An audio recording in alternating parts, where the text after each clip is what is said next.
Look who's back. Ben Woods, 97.3, The Fan. We are broadcasting live from the Bill House Studios. We know how. Yeah, we know how. Today's also a National Nothing Day, which is exactly what I feel right now. I feel nothing. I feel nothing at all. I felt nothing last night. Talk about it today here on the program. Great to be here. Happy Friday to you. Get your head right on a Friday. It's weird. It definitely does not feel like Friday to me at all. It's been a very long, disjointed week, but we are back. And, yeah, this will be the final show of the week, and we'll be back Monday morning, 6 a.m. to do it all again. I'm Woodsy. No, we won't, but that's fine. Oh, you're right. We are off Monday. We'll be back Tuesday morning to do this all again. I'm Woodsy. That's Paul Reindl, executive producer of the program. Good morning, Paulie. Hey, how are you? Doing great, Pally. And to my left, the chairman, Benjamin R. Higgins. Now, wait. Hold on. What after the hell? The show today. Oh, it's today. I thought it was yesterday. No, 11 o'clock after the show. Going for the haircut. Getting your haircut. We're going to get rid of the Mao Zedong look, hopefully for good. And it makes me laugh nothing's for good when it comes to hair. But it makes me laugh every time. That guy's got his work cut out for him today. What's your guy's name? Juan. I like the idea of walking in with the AI picture and just not being, this. go anything except for this. Avoid this. Like, you see how it comes out and it then like squares off. Like, if he really high top fades you, like, it's going to be so good. So good. He's like, look, this is what we have to do. I'm going to have to shave that part off. So I'm excited to see it. Will you text us immediately? Yes, I will text you immediately. Because we won't see you until Tuesday. So I want to see like just how it looks. There was a bit of a strategy involved that I'll Smart. have like 3 days to let it, grow out maybe just a little bit. That's always pretty important with the new haircut. But the weird thing is like you don't really want it to grow out. You want it to not grow out in certain spots. But I want him to go a little tighter than usual, which I believe, like, when I see it, I'm gonna go, ooh, that's a little short. So then after a few days, I'll probably feel more comfortable, like, okay, that's where it's supposed to be. Of course. Well, it's good to see you fellas. It always brightens my mood to come in here, and we chop it up a little bit before the show today. And I walked in this morning. I didn't get off to the best start when I got to work. I opened the fridge to put in my protein drink that I saved for, midway through the program. Mm-hmm. And as I opened the company refrigerator door, like a smell wafted out. Now, it's normally a smell I would enjoy at noon even, 1, 2, anything after noon. But it was the smell of hot wings. It was a very fetid stench of hot wing sauce. Like buffalo wing sauce. Yeah, smell. and we're talking 5 a.m. on the dot. Like, you rip open the door and you're like, that's the last thing I wanted to smell. Epic Wings came and did a little food drop for the afternoon crew. Which is awesome. Nothing against Epic Wings. I'm sure they smelled fantastic when you dropped them off at 2 p.m. But I'm talking about fresh, crispy wings. Right. Delicious, especially at like 2 o'clock in the afternoon. I mean, it's like, what would hit the spot better than that at 2 p.m.? But at 5 a.m., a little different. Kind of the last thing you want to smell. And there's like 3 bags in the fridge, and like one of them was kind of half open, so that's probably where the stench came from. And I thought, why are they in here? No one's gonna heat these up. They've been here for 2 days. You don't want to waste food and just throw it away. Well, I understand, but who's gonna heat up hot wings in the microwave at work that are 72 hours old by the time anybody else gets into this building today? Is that potentially one of the worst things to heat up in a microwave is hot wings? In the microwave, they lose all their crispiness. I'm not good with reheating wings anyways. I'm not really if you have an air fryer, it's a mess, but you can get them kind of back to at least close to what their original with an air fryer. With an air fryer, that can help. But in the microwave, the skin gets all that soggy, chewy and soggy. It's not good. It's not good on the reheat. Well, I was thinking about it. Like, oven's probably better if you don't have a. But we don't have one here. I don't think we have an oven. No, we don't have one here. We have a microwave. But yeah, it just doesn't taste good. It doesn't taste good to me anytime. Also, like when I was in college, go to the grocery store, and you're shopping down the frozen food aisle, and you're like, oh, TGI Fridays, they have their own box of wings. I'll take those home. They'll look just like they do on the box. And at the restaurant. And so you put them in the microwave and rub your fingers together. You get your paper towel roll and you go, I'm going to crush these. And you bite into them. You're like, those potato skins do not taste like the potato skins. It doesn't translate at the restaurant at all. At all. It doesn't translate at all. I have Arizona black lung, as I call it. So you'll hear me hacking up throughout the rest of the day. I do apologize. You'll be cured right before we go out to spring training. Yeah, exactly. And it'll bring it right back again. But I was thinking, that's one of the worst things, in my opinion, to put in the microwave is hot wings. Like, you got to be really hungry and be like, I'm just going to wear this. I'm not going to waste this food. I'm just going to heat them up and eat them. What else is bad in the microwave? Pizza sucks. Yeah. I mean, in a pinch, it's soggy and it's soft, but I've done it before. I've done it. Not proud of it. 30 seconds. Just, if you have the little time, in the oven or the air fryer for much better. 5 or 6 minutes, much better than the microwave. Now, the worst burrito. No, burrito's fine. I think a burrito, depending on what's in it, but the worst is a fully loaded cheeseburger with lettuce and tomatoes and onions and pickles, because if you put it in the microwave, can't do that. The lettuce gets all hot. Hot lettuce is the worst. Hot tomato, hot onion, hot pickle. It's the worst. It's disgusting. And the bun doesn't do well either, but the lettuce is what really gets you. Have you ever you've not taken off the lettuce and you saw, there's a piece of lettuce in there and you open it up and it's been hot lettuce. Hot lettuce is so gross. I don't think I've ever microwaved a full burger. Have you not? My wife. I don't think so. My wife, which is the greatest. My wife Hannah doesn't. She refuses to eat any leftovers. And I mean, there's no meal that if I make it on a Wednesday that she will even consider going back to on a Thursday. None. And I mean, chicken breast, grilled chicken breast, stir fry, spaghetti, the things that are, kind of standard. No, meal prepping. No. Isn't that kind of the same? No, yeah. I mean, but a left. If I make a meatloaf on a Wednesday night and it's really, really good, she will not heat up a piece to eat on Thursday. Once she eats it on Wednesday, she's done. So I always get all the leftovers, and I have no problem with after a workout going in. I'll eat this chicken breast we grilled last night. She doesn't want to eat the same thing twice in a week. I don't know what it is, but what she will do is this: I will come home, I came home from the trip, and I opened up the fridge, and there's a half a cheeseburger in there, and I'm like, you're not eating this. And it reminded me because it's a burger. Right. Lettuce, tomato, onion. I'm like, you're not going to throw it away if you're not going to eat it. You can deconstruct it, which sucks. Pull Correct. off all the cold stuff and then put it on afterwards, but that still is not good. I'm such a huge fan of Hannah just said in the chat, I have an aversion to reheated food. So meal prepping for her is not ever going to. I can't. Hey, babe, I made you 5 meals for the week. She's like, I'm not eating them. So you're gonna have to eat double meals. She just doesn't like reheated food. I guess I've never met for burgers in particular. I've never met a burger that wasn't going to be finished in one fell meal. swoop. Yeah, it's a good point. I've never eaten half of a burger. I'll save the rest for. I would probably toss it. Paulie, it's the nastiest reheat. So bad. It's the nastiest reheat. I'll take the patty out and eat that. Pizza, you have to reheat. You're not. I mean, you shouldn't put down a whole pizza. I did the other night in Arizona. I was so proud of myself. Burger's best friend, French fries, also in the microwave. They're just so gross. The limpest, softest side dish that you can imagine. Yeah, it is. I'm the microwave expert in our house. So much so that my son will call me and go, okay, so what do I do? And I'll go, all right, give it 90 seconds, then take it out, then stir it, then give it another 25 seconds, and you should be good. What's your standard microwave number? I have one, and I do it for every single thing I reheat. And by the way, number power level? No, amount of time. I have a standard, and I take it out, whatever it is, and I eat it as is after. No matter what. It's always the same. 1, 4, 5 every single time.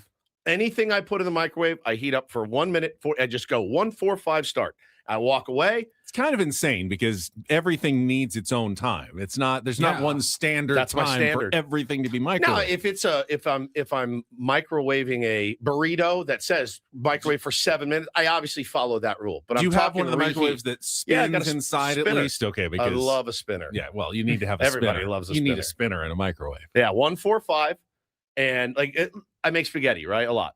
So next day, put the bowl in there, 145. I walk away. I cover it. I walk away. I come back. I stir it once, and then I eat it. It's still better to do a minute, a stir, and then 45. It's still better to do that. I do minute, stir, minute. I don't have the time to go back and stir it, nor the inclination. I have no time or inclination to go back and stir it. I just eat it as is. That's what I do. 145 every single time. Right, but for everything in our chat at 145, that reheated pizza is like napalm. That's true. I don't eat it. I don't eat a lot of reheated. Maybe 30 seconds. Right. Yeah. Well, I'm talking about for leftovers. Any leftover meal, like a meatloaf with mashed potatoes and green beans, 145. Stir fry, 140. The meal that I eat 5 days a week is rice and ground beef. And I stick my leftovers in, 145, walk away, stir it up, little mustard, and I eat it. Eric seems insane. He says a Jersey Mike's number 13 heated for 15 seconds is heaven. What is that? What's a 13? That's the Italian, I believe. Okay. But if you have it Mike's way with all that shredded lettuce on there, you can't put it in the microwave. And with the juice and the no. It's hideous. I've had the 13 grilled. Like 13 they grilled. Do it for they you. do I it think for they you. call it a 31. When they do it, it's phenomenal. Well, I hope you guys like reheating talk because this time next year, that's all we're going to be talking about. Sandwiches, breads, meats, shoes, socks, you like sandwiches out there? Belts, shirts, because we will be fully locked out of baseball in 1 year from right now. You can mark this, write it down. What are you talking about? The game's in a great place. Isn't it awesome? It's so good. It's so Everyone's healthy. having fun. If your name Everybody's is having Tyle Tucker. Baseball's in a perfect place. Yeah, Tyle Kucker is his name from now on. His name will never be Kyle Tucker on this show. It's Tyle Kucker. Pulled the full-on Kevin Durant and joined yesterday. If you didn't hear the news yet, the Los Angeles Dodgers, of course, swooped in, and a lot of people thought they would. I was unmoved. I really was. They've signed a lot of guys in the last few years that made my blood boil. I mean, like boil. Like at home, like this remote is going through the wall today. That's just what's going to happen. But Tyle Kucker didn't move me, and it's probably because of the information that I heard about him 24 hours ago from somebody that is very in the know about Tyle Kucker, and said he doesn't like baseball. You have to beg him to be in the lineup every day. I was DMing with I do have friends that are Dodger fans. I'm sure they're watching. Good morning, everybody. And I said, hey, let me be honest with you. I'm very surprised because I know a couple of things are true. We'll just get into this here. Why not? Andrew Friedman, smart dude. Okay? Obviously, smart guy. The Dodgers culture, very good. Tip your hat. They have a great culture. The culture is about winning, and they hold each other accountable. Guys put in a lot of work there, right? You see Mookie, you see Freddie. I use Mookie Betts and Freddie Freeman as examples to my son of, hey, man, these guys have multiple rings. They're still taking extra grounders before games. Like they really care about their craft. Their culture is a good one. I said, Kyle Tucker, I was shocked when the Astros said, we're good. I know we drafted and developed you. We're going to let you go. The Cubs were like, we're good after a year. I'm not saying that he's a bad dude, but there are guys in the game that are just good baseball players, but they don't love the game. And he's one of those guys. The quote that I heard was, you have to beg that MFer to be in the lineup. You have to beg him to play baseball. So I said to my Dodger fan friend, I said, you guys are smart. You're well run. Maybe you can change him. Maybe he changes, right? And for $60 million a year, boy, you sure hope that a guy really likes being there. I said, this one, out of all your moves in the last few years, this one surprises me the most. I'm really, really shocked. Maybe, even at $60 million a year, with that team, with that roster, and where they're at right now, he doesn't need to come in and be the guy. Correct, which may have been the best thing for him to go, and you made the point before the show, Ben. If the Padres scrimped and took out loans and got backdoor loans that they didn't know about and came into some cash and were able to scrimp and save to pay Kyle Tucker $60 million a year. We all remember what we traded for Juan Soto, and he was really good here, and our fan base loathed him because he walked a lot. Kyle Tucker would have to go 375, 46 bombs, and 160 RBI. That's not who Kyle Tucker is. He's a 5-WAR player. Like, he's a really good player. He ain't a $60 million player, guys. Come on. Like, we've lost the plot here. He's not a $60 million a year AAV player at all. And with the tax that they pay, like 120. He's not a $126 million a year player. He's just not. And that's okay. They can afford to make these mistakes. But the culture thing that I heard about him and the fact that, like, he's kind of like he's a better Anthony Rendon that gets hurt less. But, like, that's kind of what Chris Rose said yesterday. I had it confirmed by a guy that, is in the know. And I just thought, this one surprises me. And it's a little bit greedy, in my opinion. But when you have it, why not flaunt it? I can honestly say that had it been the Padres, had we been stunned with another just AJ Preller bombshell yesterday, and they had signed Kyle Tucker to a 4-year, $240 million contract, it would have been rejected. Number one. Well, fine, but let's for whatever reason it went through. I would have to sit here and be critical of that decision. I would say, yes, this is not a good move by the Padres. I'd be glad that they're going out and spending money and trying to win, but my logical brain would say, this doesn't make sense. This is a massive overpay for the wrong kind of player. What on earth are you thinking? But here's the problem. I'm not going to do that for the Dodgers because it's not a massive overpay for them. No, they don't care. It doesn't have any consequences. Had the Padres or pretty much any other team other than the Dodgers or Mets done this, it would have been a bad move. But that's what makes the Dodgers different. They can make moves that are bad moves for other teams, but are good moves for them. They're playing a different game. They are. Than everybody else. It's totally a different game. And they're just going shopping. And again, I'm not mad at the Dodgers for what they're doing. They should be doing this because they're in the position for doing it. They haven't broken a rule. And I don't think I'm being a whiny baseball fan because you saw that a lot. And we'll talk about that a lot on the show today because the reaction to this signing was pretty unanimous among 29 other fan bases. 29. You're wrecking baseball. But the problem now that has to be fixed in the new CBA, and I'm not saying there has to be a salary cap, but the problem that has to be fixed is the Dodgers aren't playing the same game as everybody else. They make this deal, it's a good deal. Any other team makes it, the Padres, the Reds, even like the Giants, it's stupid. It's dumb. Yeah. You can't have one team that makes a deal. Oh, that's smart. What savvy move? Oh, the other team makes it. You're idiots. That's a devastatingly poor decision by any other franchise to do what the Dodgers just did yesterday. Yeah, for sure. No question. And my buddy that wrote me back, he goes, yeah, I've heard whispers of that too. And he, saw the Chris Rose piece that aired yesterday.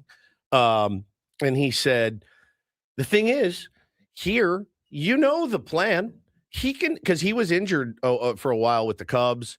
He bailed on the Cubs last year to go to his own doctor. He didn't trust the team doctors. So they will be able to, honestly, if he has a little nagging knee or a hammy or whatever, they can say, like they did with half their pitching staff, we'll see you in September. We're good. You're a good player. You're an elite hitter. You have an elite eye, great bat to ball. You know how to play the game of baseball. We don't need you in April. We don't need you in May. Yeah, I realize we're paying you $60 million, but you don't have to go out here and be the guy. We've got Shohei. We've got Mookie. We've got Freddie, and on down the list. You don't have to come in here and carry the Dodgers on your back. It's quite the opposite. You just paid $60 million a year for the fourth best player on your team. Not a lot of teams can do that. And by not a lot, I mean maybe one other, maybe two. Of course, we put the Yankees, the Mets, and the Dodgers in kind of their own category, but it's really only been the Dodgers that have spent a ton of money. I was talking to my dad this morning. He goes, so Aaron Judge now is underpaid by $20 million. I go, there's no question about it because Aaron Judge is twice the player Kyle Tucker Yeah, is. and in what world should Blue Jays could maybe do it. Yeah, in what world should Fernando Tatis Jr. be making half as much as Kyle Tucker? it's crazy. It seems like the Padres have an absolute steal now. Yeah, everything looks better. Like when you look at that deal, but again, it's not a deal that's going to cripple that franchise as it would the Giants, the Padres, the Reds, as you mentioned. Now, all of these things can be true, guys. If you're feeling sad and bummed, if you're feeling despondent, I understand every single feeling you're going through. I mean, I saw people last night going, I'm not even watching. I don't even, Ben, Woodsy, don't even talk about the Padres because I don't care. And I said, I mean, it's your prerogative to do so. I'm a baseball guy. You guys know that. I'm going to be watching every single game. And yeah, I'm going to be hate watching that team like nobody's business. You want to see a team like that fall flat on their face. They are now truly the evil empire. And every sport needs a villain. Patriots were that for a long time. They won a lot. Every sport needs a villain. That part is good for baseball, to have a villain. Mm-hmm. And now I think you're seeing, like you said, it's not 14 teams that are mad at the Dodgers. It's 29 teams going, you guys are spending so frivolously. This game is going to come to a screeching halt, and everyone's going to point at you guys. Now, again, they're not breaking any rules. Why should they care? Why should they? And they don't. And they should. Why would they? They don't. They're going to be like, everyone's pointing at us and our 4 straight rings. Yeah, right. Like, right. Okay. Yeah, so it's good to have a villain. I love having a villain. And they are now officially the villain. Now, the worst part is their fans are going to be upset and go, why are we the villain? We didn't do anything wrong. Like, no, you have Dodger fans. I'm speaking to you directly. You have to embrace it. You have to put on the Darth Vader helmet. You got to put on the long black cape, and you have to wear it because that's what you are now. You're the villain, and that's okay. Be the villain. Be it all the way. Don't pretend you're the underdog. Don't pretend that you've had it rough. So this is it's an insane deal. And like you said, great point, Benny. Any other team does it, it's a massive overpay. This, smart business, man. Ken Rosenthal's piece is going to drop at some point. Jeff Passan's going to tell me how great this is. Trying to think of the Buster Olney. He's going to say, this is amazing. This is amazing. What they're doing is just unprecedented. There's Jim Bowden said yesterday. Bowden. Jim Bowden yesterday. Andrew Friedman is the best baseball mind on the planet. I beg to differ. Writing checks is easy. It's easy if you've got the backing that they have. And if you have the Shohei money and the TV contract, now he did get those guys and he negotiated those deals. This is not a smart move. You can't say this is a smart and calculated objective. Like objectively, it's not a smart move. It's a bad move. But with this team, with the ability to stub your toe 100 times and it not cost you anything, you're fine. I will say, I will give you some good news. If you're a Dodgers hater, when we come back, I'll give you the good news about all of this. We will set the menu for what should be a good Friday program. We get started with reheating talk and Kyle Tucker to the Los Angeles Dodgers on a Friday. Paulie, Ben, Woods. It's Ben and Woods. Let's get our first check of traffic with Kelly Danick on San Diego's #1 sports station, 97.3 The Fan.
Hey, player, this is all yours.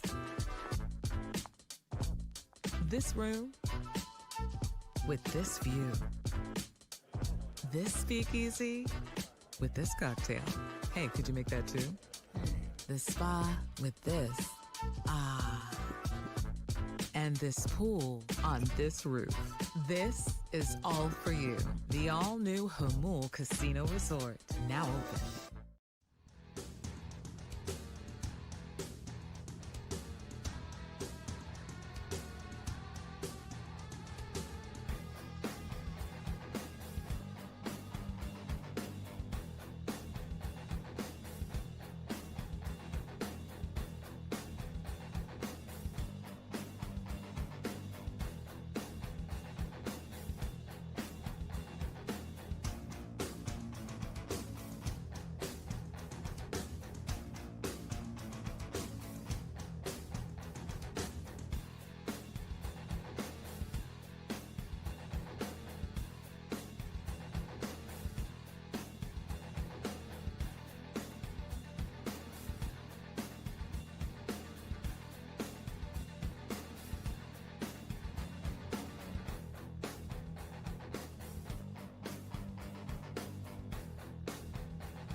Hey, player, this is all yours. This room with this view. This speakeasy with this cocktail. Hey, could you make that too? The spa with this. Ah. And this pool on this roof. This is all for you. The all-new Hamul Casino Resort, now open.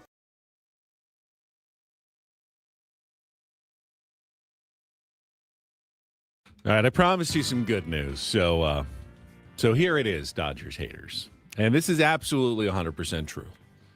Dodgers aren't guaranteed to win the World Series because they got Tyle Tucker. Oh, they're favorites by far, again. They have been for years. But they could have lost last year. They could have lost the year before. They could still lose in the playoffs. Sure. Anybody can go cold in the postseason. Kyle Tucker, Shohei Ohtani, Mookie Betts, and Freddie Freeman can all hit 175 in the playoffs, and Dodgers get eliminated in the divisional round. Sure. It can absolutely happen.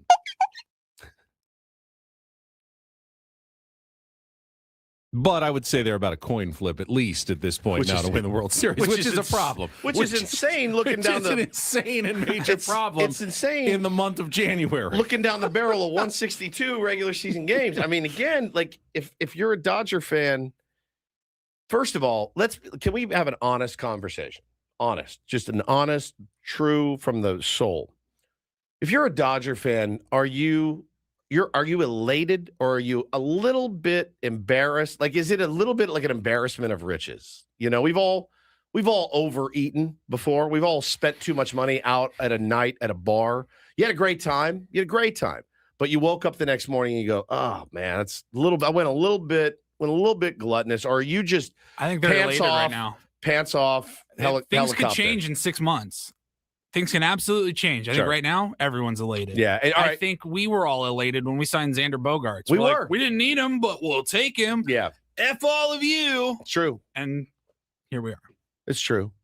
It is. But again, like the regular season for those guys, it's so weird because it's just meaningless. Like it's just meaningless. That's their biggest advantage. Not what happens in the playoffs. Again, that does come down to having to play well, execute, get hot at the right time, or at least not get cold.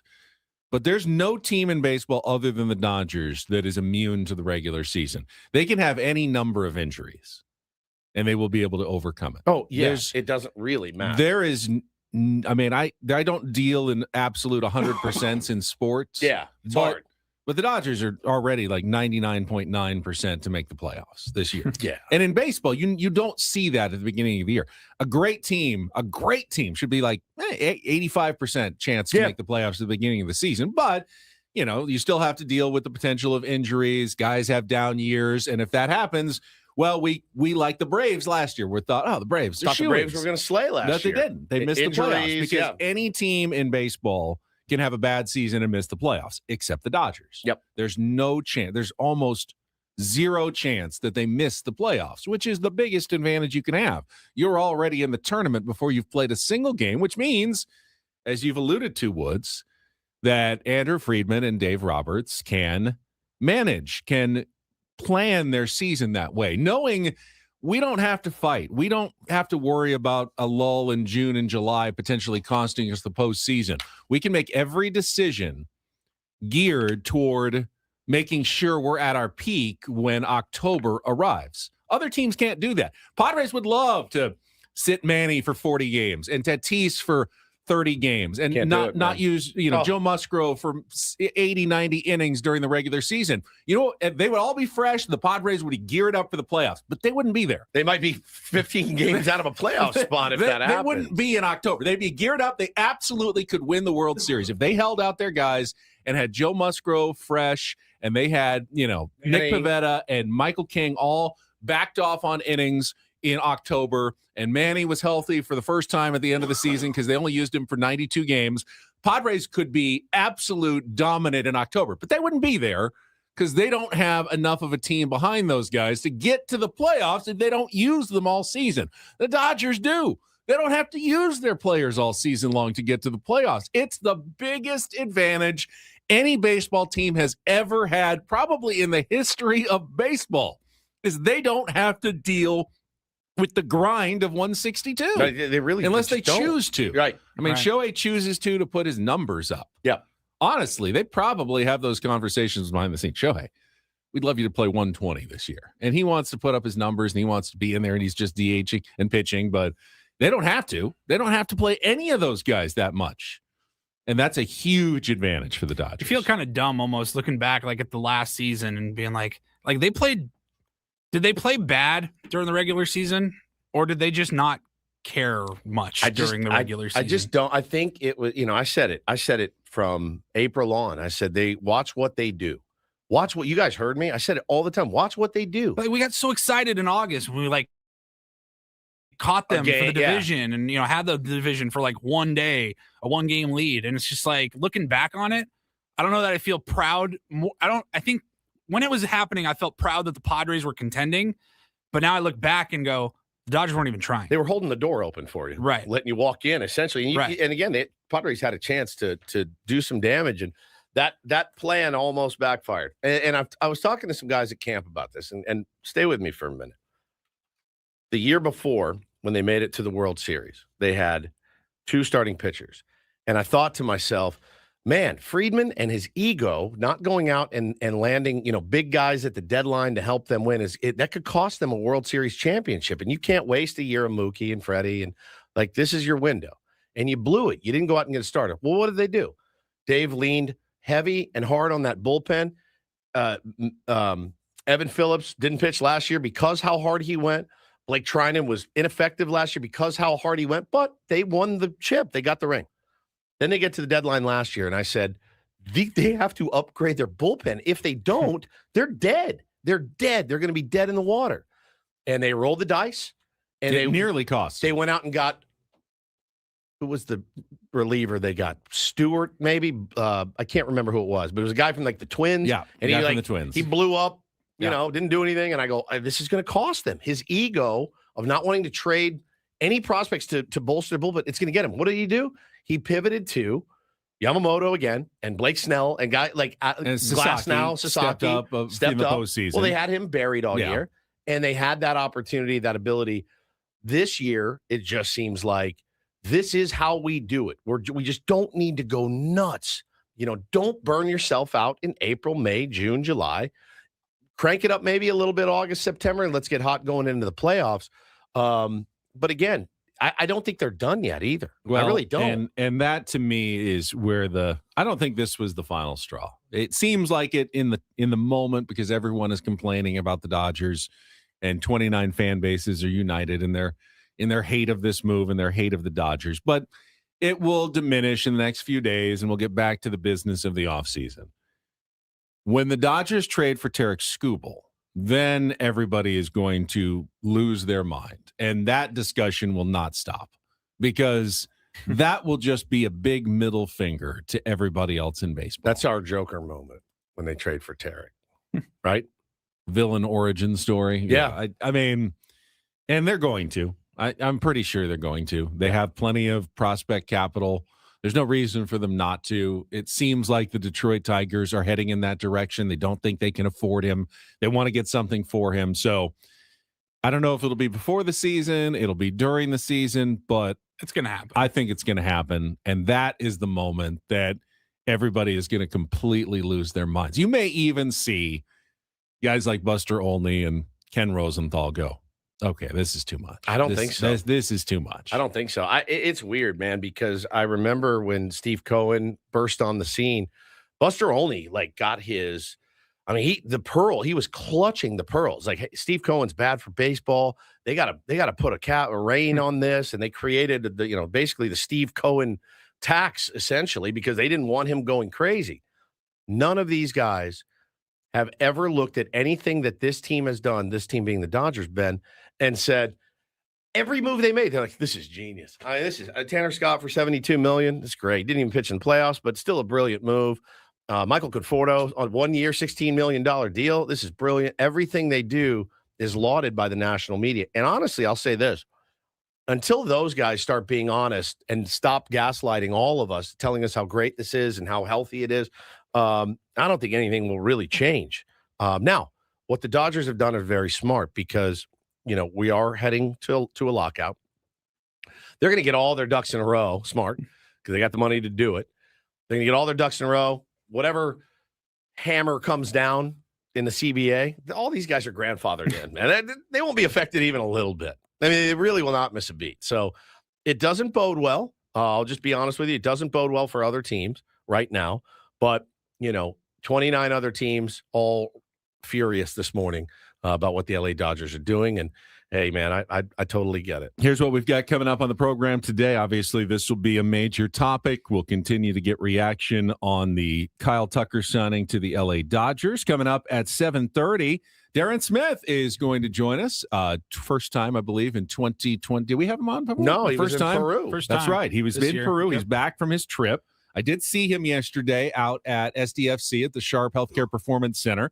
Saw Mikey Varas, saw Darren Smith, chatted with him briefly, but he will join us at 7:35.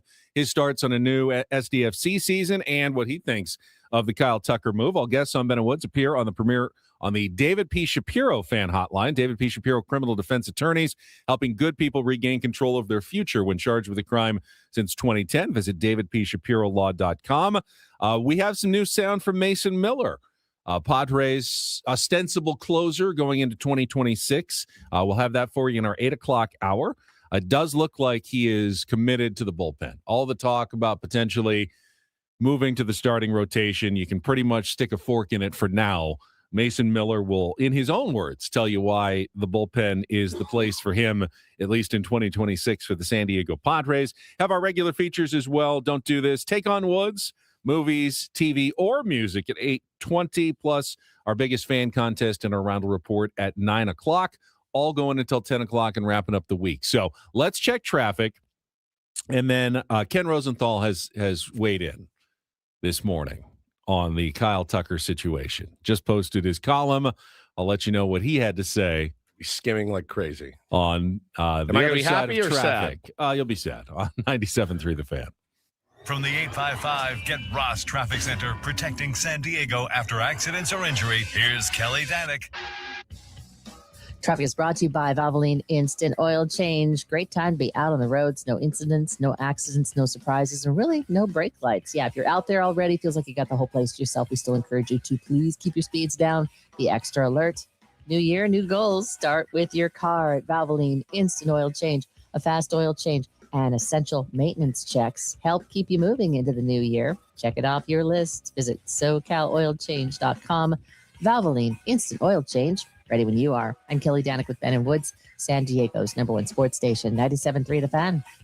Yeah, Ken Rosenthal in The Athletic this morning going full in on let's not blame the Dodgers. Oh my God. Baseball needs other fixes. Quote, the Dodgers are a convenient boogeyman, but the sport derives an intangible benefit from a David versus Goliath dynamic with 29 teams trying to slay the giant. And all those who find the Dodgers gorging offensive also tend to overlook that their spending provides real benefits as well. He says the problem is the smaller market teams that don't spend enough to try to catch the LA Dodgers. I would counter that, and I think this is true of anybody. When you are a smaller market team, and I'm not going to even include the Padres in that mix, thanks to Peter Seidler, because they're a lot closer to the Dodgers than most other teams in baseball in terms of what they spend and the kind of talent they have on their team. But does the Dodgers getting Tyle Kucker make you want if you're a Pittsburgh Pirates or, Milwaukee Brewers fan, does that make you want to spend a tiny bit more? Like, okay, well, now we need to spend a fraction more. Like, did the Colorado Rockies signing, who did they sign yesterday? They actually spent some money on, I gotta find it because it's such a non-move. The Colorado Rockies signed Willie Castro to a 2-year, $12.8 million deal. Do Rockies fans feel now? All right, well, the Dodgers got Tyle Kucker, but we got Willie Castro. We got Willie Castro. He was an all-star in 2024. Yes, he had a just absolute rotten 2025, but we've got a former all-star in our lineup. We feel like we are making move for move with the LA Dodgers in our division. We're trying to keep up with the Joneses here. You can't keep up with the Joneses, and it makes you not even want to try. It's so weaselly, though, of Rosenthal to do that. Yes, it's bloated, it's greedy, I know. But it's not their fault. It's the Reds. The Reds ain't offering $60 million to Tyle Kucker. The Pirates aren't. The Padres aren't. Hell, I mean, even the Mets Rosenthal didn't. is so predictable. He's so in and predictable. of itself is embarrassing. We called it. We knew this article was coming. Yeah. He knows. Everyone has a problem with this except for one fan base. I'm even going to put it in print and be like, I understand that you all think this is stupid, but here's why you're all dumb. I'll just say this. from the heart. Don't let it steal your shine, and don't let it steal your love of the game. And I realize that I'm a lifer. I realize that there's nothing they could do. There's no players that they could get that would make me stop watching baseball. They could get Paul Skeens, Tarek Skubal. They could get the best in the world. They already have a good collection of the best in the world. Not going to steal my shine. It's not going to make me stop watching baseball. It's not going to make me stop loving my team, right? It's not going to keep me from being a diehard Padres fan at all. It's just not. There's nothing they can do because, the bigger they come, the harder they fall, for sure. But I even the lockout is not going to take my shine from baseball. But I realize I'm in maybe a minority now, and that's the tough part. What's your message to the people that are feeling that way? Because I saw them last night. I've seen them this morning. I'm done. I'm out. I said I can't do it. I get it. People feel that way about college football now too. They do. They're like, this is insane. You got to remember. I think for me, and I think I'm inspired by Tim Flannery. Would Tim Flannery quit? No. Like, would he be like, well, I'm throwing in the towel on this season? As a player, would he say, I'm throwing in the towel on this season? I'm not going to try. And no, like, it's not like now for me, I'm like, good. I want to beat these dudes. I want to beat them soundly. It's going to be tough. It's going to be really, really tough, but it's not going to steal my shine. Just like I loved college football this year. It didn't work out for my favorite team and it sucked, but like, I'm fired up for next year. You got to remember sometimes why you actually like the sport.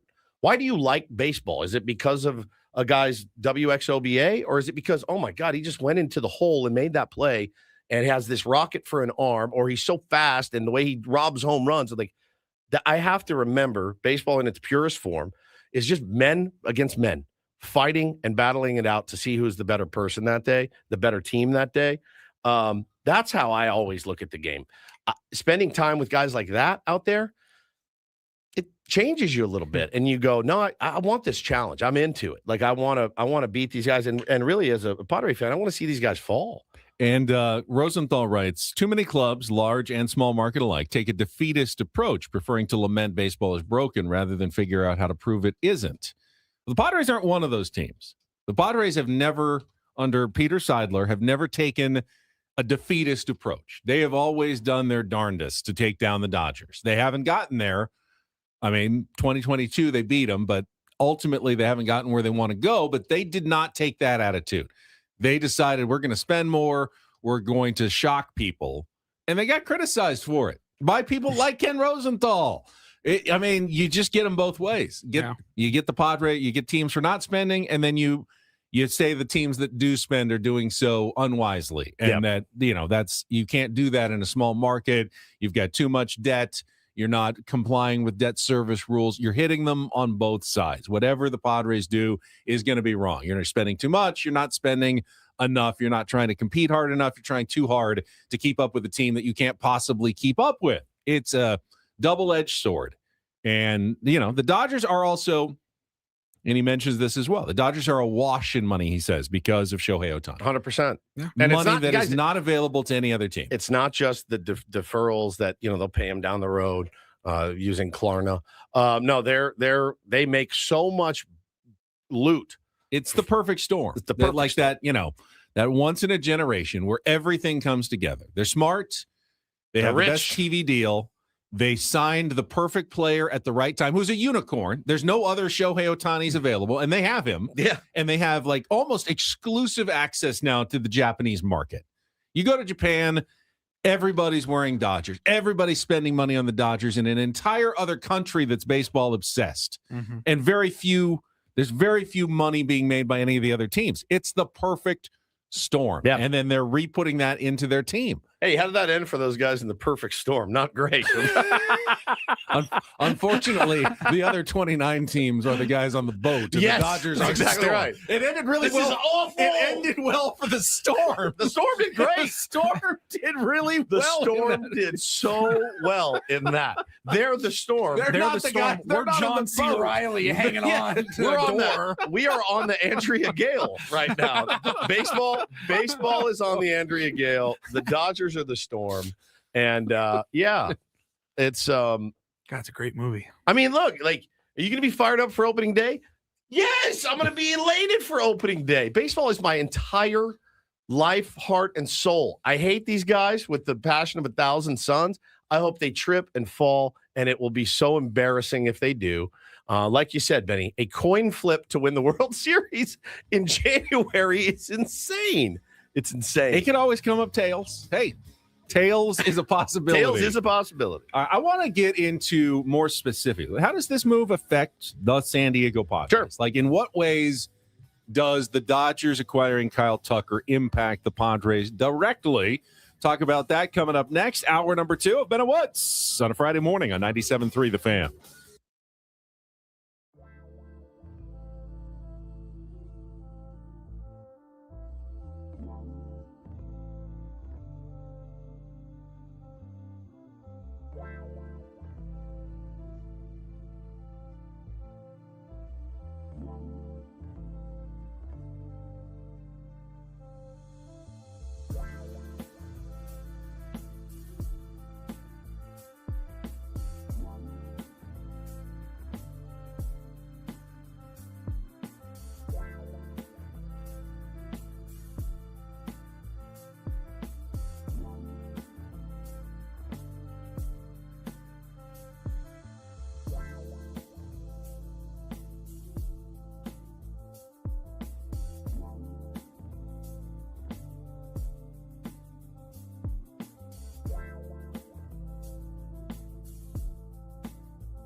Bill House Studios, we know how.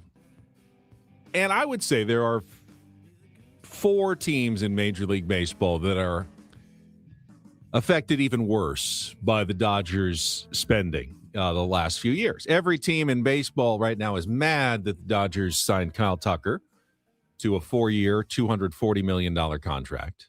By the way, only $30 million of it deferred. Yeah, only. I think $10 million in each of the last 3 seasons. Does include, I think I saw a $64 million signing bonus. That's a nice little check. Friday bump to your checking account. Right there. All right. That's $64 million into the account today. But there are certain teams, and maybe actually really only 3. I'll take the Rockies out of it. But the Padres, the Giants, and the Diamondbacks are in the unfortunate situation of being in the same division as the Dodgers during this era. You know, you can be in any other division in baseball, and you don't have to worry so much. If you're in the National League Central or East, you could say, oh, it's a tougher path to the number 1 or 2 seed, a bye in the first round of the playoffs because the Dodgers are almost certainly going to get one. They didn't last year, but probably will this year. If you're in the American League, you don't have to worry about the Dodgers at all unless you get to the World Series. Right. So 15 teams, don't have to even think about it until the end of October. No, that's a little bit of interleague. A little bit of interleague play, but, but the Padres, the Giants, and the Diamondbacks are essentially all, first of all, locked out of one path to the playoffs. That's winning their division. Correct. That would be very difficult. I'd be shocked if any of those 3 teams were able to have a better record than the Dodgers. The other negative part is that it's an unbalanced schedule, not as bad as it used to be, but you have to play 4 series against the Dodgers, the best team in baseball, which makes it harder then to earn a wild card spot to the playoffs because your strength of schedule is always going to be just a bit tougher than any other team in baseball because you have to face that team more than obviously any other team in baseball in your division. So it does impact the Padres.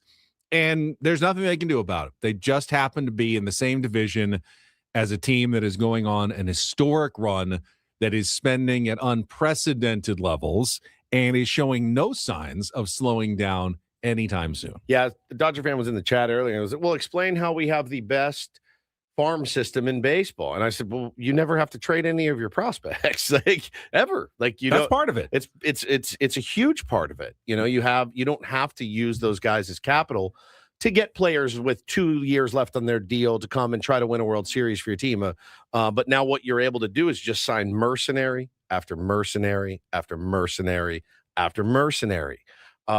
And again, that's the way that they have chosen to do business. It's worked for them. They've won the last 2 World Series, and again, on as you mentioned, a coin flip to win their 3rd.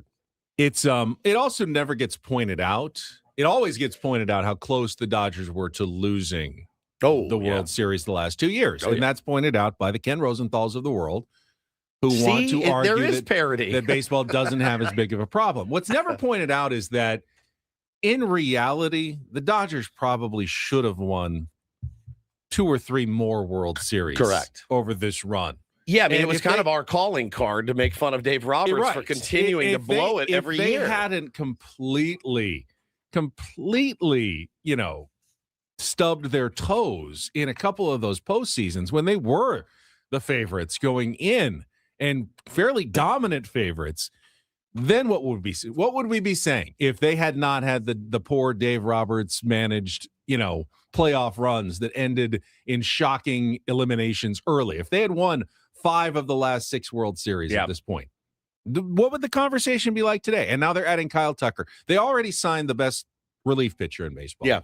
Now they've gotten the best player available on the market, and I predict they will land the best pitcher when they trade for Tarek Skubal. Well, the 2-time defending World Series champions, maybe by the time the season starts, will have added the best player, starting pitcher, and relieving pitcher in baseball. Is that good for the game that the best team gets the best in every category? The funny thing is, if they don't get Tarek Skubal, if for whatever reason the Tigers go, we don't like Zaire Hope, we don't like, which is possible, we don't like this this package you're putting together. Ben Kasperius doesn't interest us.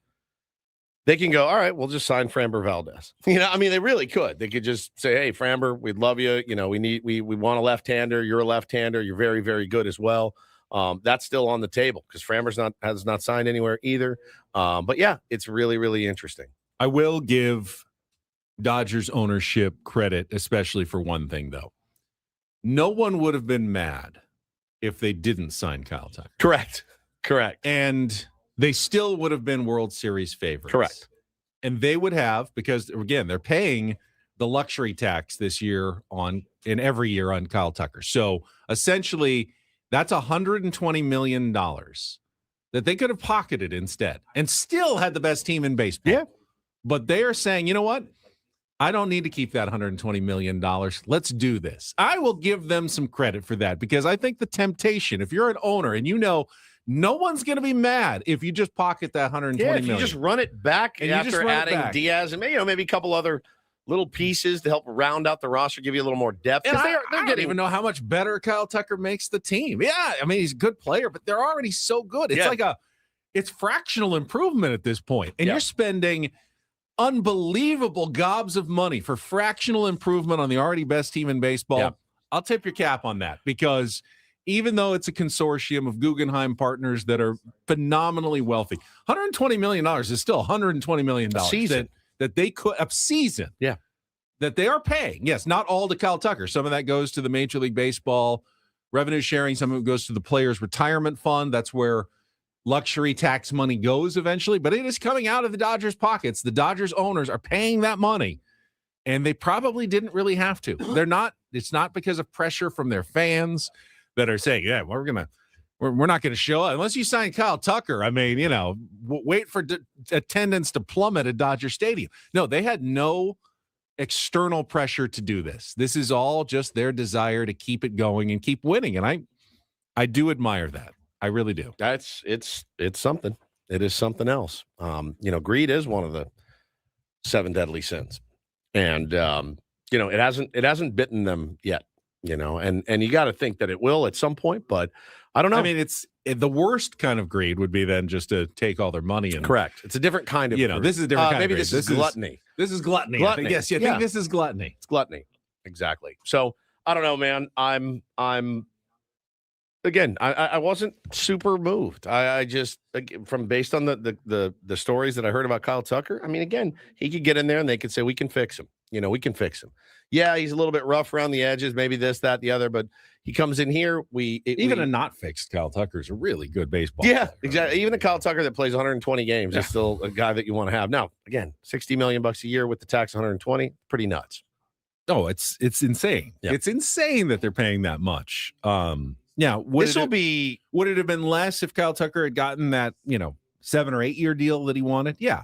Part of the reason it's so high in average annual value is because it's so short, and he does have opt-outs after the second and third year. So if he's still craving that long-term deal, he could opt out after 2 years with the LA Dodgers and try to hit the open market again.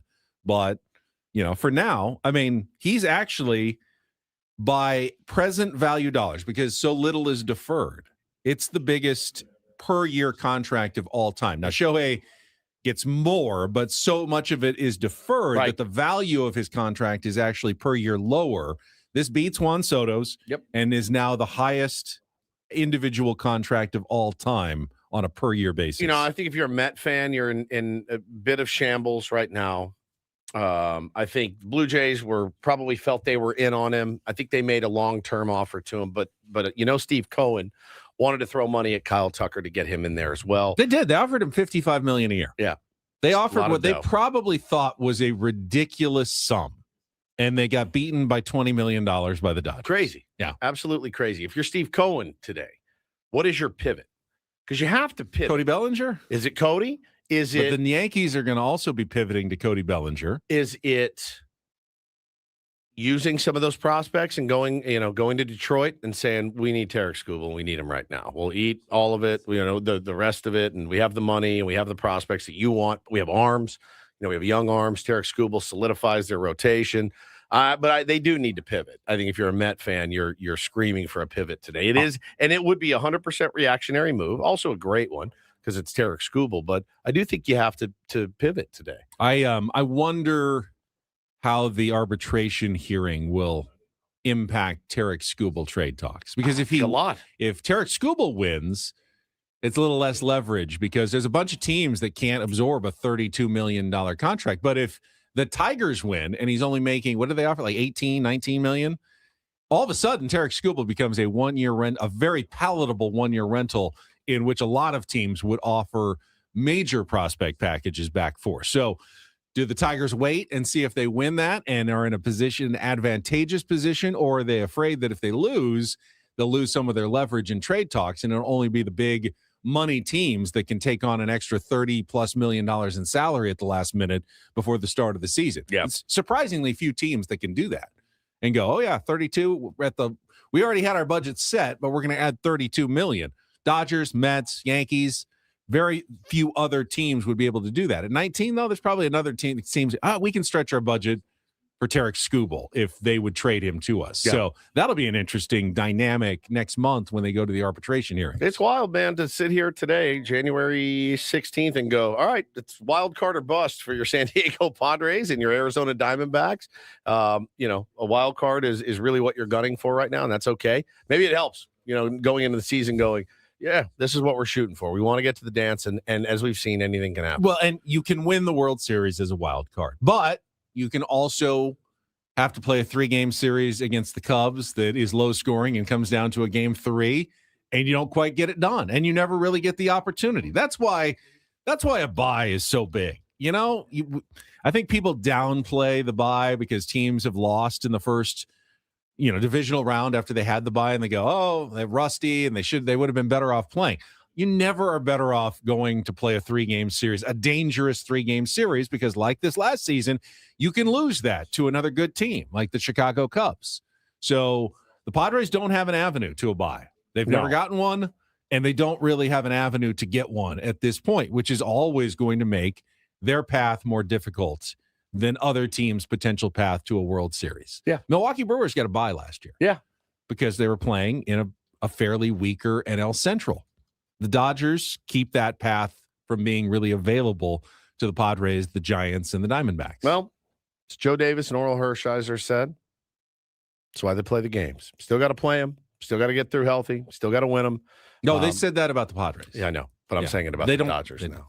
They won't say that about the Dodgers. You're just bored if you're a Dodger player. Like if you're Teoscar Hernandez, you're like, a May game. You think they keep Teoscar or? Yeah. Yeah. Well, I mean, what would you do? You could put Edman out in center, I guess, and move Pages over and have Kyle Tucker in left. But Sung Kim at second. Yeah.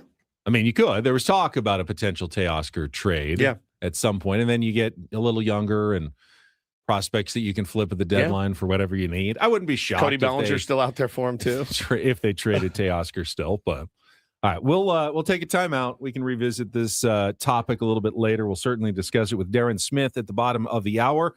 Do have Don't Do This coming up in our next segment, including an update on the brother of a major NFL star appearing in Don't Do This. That is coming up next after a check of traffic with Ben Woods on San Diego's #1 sports station, 97.3 The Fan. First, though, SDFatLoss.com is a great way to get your year started if you are looking to lose weight and you've struggled with other programs in the past and you're not ready to go full in with the injections because there are side effects. And by the way, if you start with the injections, you can't stop. You're going to be on those things maybe for the rest of your life, every single week if you want to keep the weight off. But if you'd like a sustainable program where you can lose a ton of weight in just 2 months and then keep that weight off, and I've kept my weight off, my 40 pounds that I lost, going on 3 years now, SDFatLoss.com is the program for you. No exercise necessary, and you don't have to buy any shakes or bars or prepackaged meals. It's all based on real food, stuff you're normally eating from the grocery store. You're just preparing it correctly. You're eating into the right portions at the right times based on what your counselor is telling you, and you can lose up to a pound of fat per day and 10 to 20% of your body weight in just 60 days. I did it. Chris Ello did it. Tony Gwynn Jr. has gone through the program. John Flint down the hall. Matt Scraby. Tons of tier ones have lost thousands of pounds in San Diego, and they've kept the weight off. You could be the next success story. And right now, they are still extending their New Year's sale. Get over 20% off for the best prices of the year. Why not? By the time the middle of spring training is there, you will be a new you, feeling better than you have in years by getting that weight off and going to sdfatloss.com to set up your free consultation. That's sdfatloss.com. Results may vary.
Hey player, this is all yours.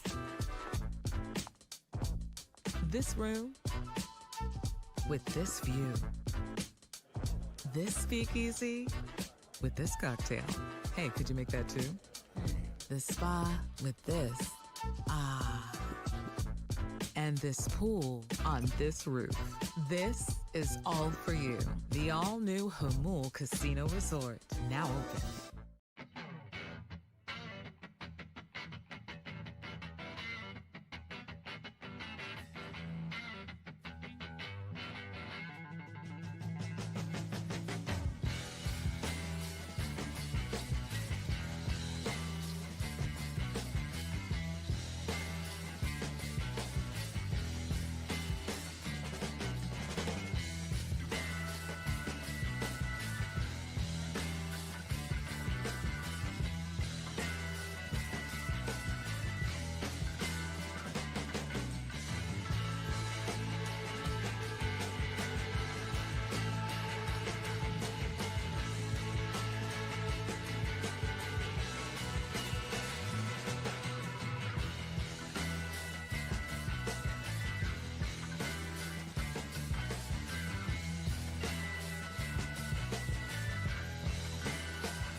If you're new to Benham Woods, don't do this. Pretty self-explanatory segment, Yeah. I would say. It's brought to you by Dixie Line Lumber and Home Centers, helping San Diego homeowners and contractors fix it, build it, and enjoy it. Got an update on the brother of Rams standout wide receiver Puka Nacua. I think we had this story for you last month. Samson Nacua will not be charged after he was arrested for stealing a car owned by Lakers forward Adu Thiero.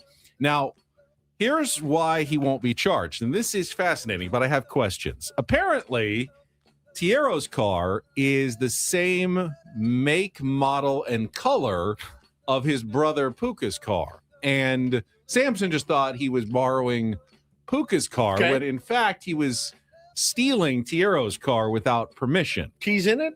I don't know. This is the questions that I have. Was this at a valet? Were the keys already in it? Why were they parked in like the same spot or something? Is it really that easy? Is it that easy to take the car? It doesn't say what kind of car it was. My guess is it's some sort of fancy model, considering who we're talking about here. Both athletes with a good amount of money. Yeah.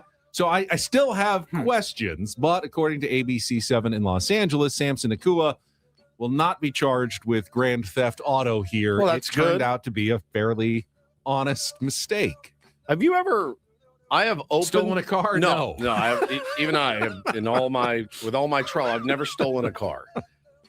I have walked up to a car that looks like mine and opened the I've tried door, to, and yeah. there was someone in it. Oh no! It was I've walked up to a car that wasn't mine, pulled the handle, it was locked, and Yep. go, wait, this isn't my car. Scared. I've even got in. Scared. You've gotten in. I Oh got my in. I got into God. a car. It was the exact same car parked 3 cars away. Yeah. I got in. They left their door unlocked. I thought I unlocked it. Nope. I just opened it. What I sat was the in and first sign that it wasn't yours? I think the seats were a little smell, bit different, the seats were off. and just like the mirror was off. You know what I mean? Like wait. I'm also 6'4", so I think it was probably like, seat, a little tougher This to get is into this weird. car. And I go, oh my God. Bo still laughs about it because I think we were leaving a Little League game, T-ball game, and I had the big wagon of gear, and I'm pulling it up to the thing, and I'm talking to him over my shoulder, open like the back door for him, and the lady's like, "Ooh," and I go, oh my God, I'm so sorry. And I'm looking like, is this my She's car? probably I'm terrified. So, Carjacking. yeah, seriously, like terrifying. Just some poor Little League mom sitting in her car waiting for, Timmy to get Brixton to get done playing, practicing baseball, and here I come, like trying to force my way into her car. Bo was like, "Dude, I was leaving a what are Padres you game. doing?" I It was a remember. Padres It was game? the MTS lot. Yep. Ooh. So good. Yep. I got just a small update on the story that we talked about yesterday for Minnesota Vikings wide receiver Jordan Addison. The details have emerged, Ben. We were talking about how do you get thrown out of a casino for trespassing? And so the police documents do indicate they were dispatched to the Noodle Bar inside the Hard Rock Casino, Tampa, Florida, and he refused to leave the restaurant despite several requests from casino security. It begs the question, have you ever been removed from a bar in your life? Like, all right, buddy. No. You've been overserved. I have never been removed. Well, no. No?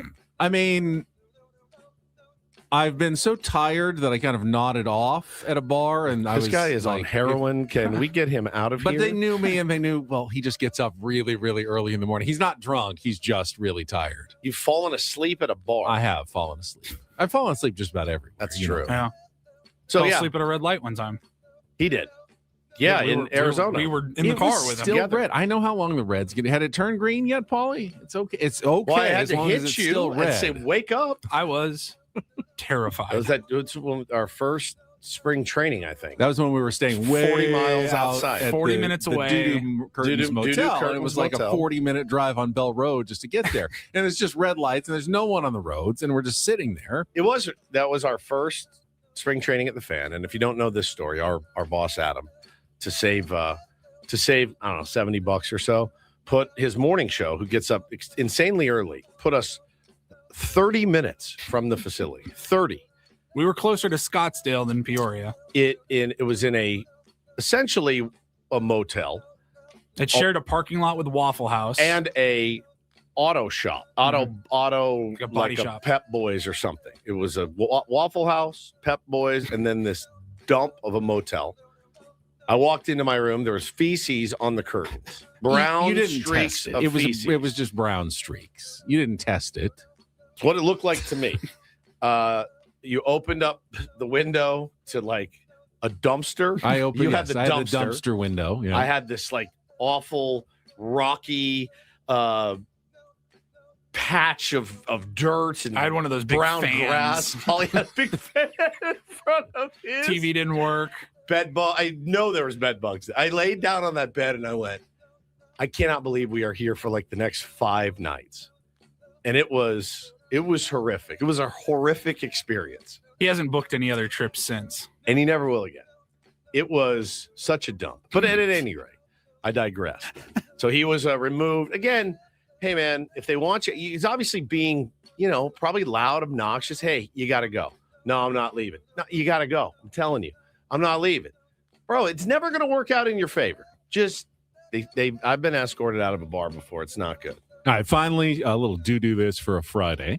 DD mega doo-doo. I remember yesterday when we were talking about San Diego State's win at Wyoming. You were struck by the name of the Wyoming head coach. What was it again? Sundance Wicks. Sundance Wicks. Second season head coach for the Wyoming Cowboys. He also happens to be one of the best quotes in college basketball. And Mark Ziegler published some of his post-game comments, and I think you'll enjoy these after they got run off the floor at their home floor by the Aztecs. Ready? This is Sundance Wicks talking just at the podium after the game. I feel like our team ghosts us sometimes. We show up for a good date, and then we'll be ghosted for a date with San Diego State. We'll be ghosted for a date against Grand Canyon. We'll be ghosted for a date against New Mexico. When are we going to show up to the date and ready to commit? Ready to say, you know what? I kind of like you. I'm here. Let's make this thing work. We're in a bad dating era right now. SDSU has what we don't, pride. It's a proud program. It's a championship program because of the people who have been there and sacrificed and believed in the process that Dutcher puts them through. They don't run from it. They get other teams' best players and get them to defend, probably when they didn't want to defend at the previous place. And they do it because that's their culture. That's their standard. And we're fighting for our damn standard every single day. Sometimes you're just outgunned. Sometimes you're in a gunfight with a butter knife. I don't believe we're a butter knife team, but man, we've got some butter knife tendencies right now. We look like we were ready to fight. We looked all huffy puffy, and they're like, you got a butter knife, bro. You're not going to take us. Everybody else has Uzis, rocket launchers. They've got all this stuff. We've got butter knives. We had baked potatoes today for pregame. We had steak knives for the baked potatoes. That's how soft we are. We need steak knives to cut our baked potato open. Good Lord. Sundance Wicks, legendary coach I like this of guy. the Wyoming Cowboys. I like this guy a lot.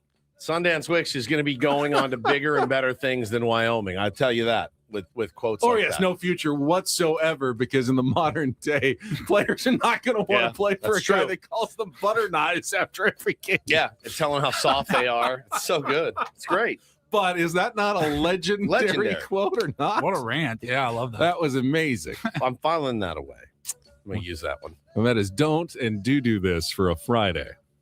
That was Don't Do This with Ben and Woods on 97.3 The Fan. All right, what does Darren Smith think about the Tyle Kucker to the Dodgers signing and the start of season number 2 of SDFC? And I need some Peru talk. Oh, yeah. I got to find out about this trip of his. Looked incredible. Machu Picchu. Machu Picchu. He went to Machu Picchu. I know. He went there. Well, I don't even know exactly what Machu Picchu is. I don't either. Is but it a like mountain? But I know saying it's it. cool. I know it's cool. Some sort of like ruins on a tall mountain, I believe. We'll find out. Coming up next with Ben and Woods on San Diego's #1 sports station, 97.3 The Fan.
Hey, player, this is all yours.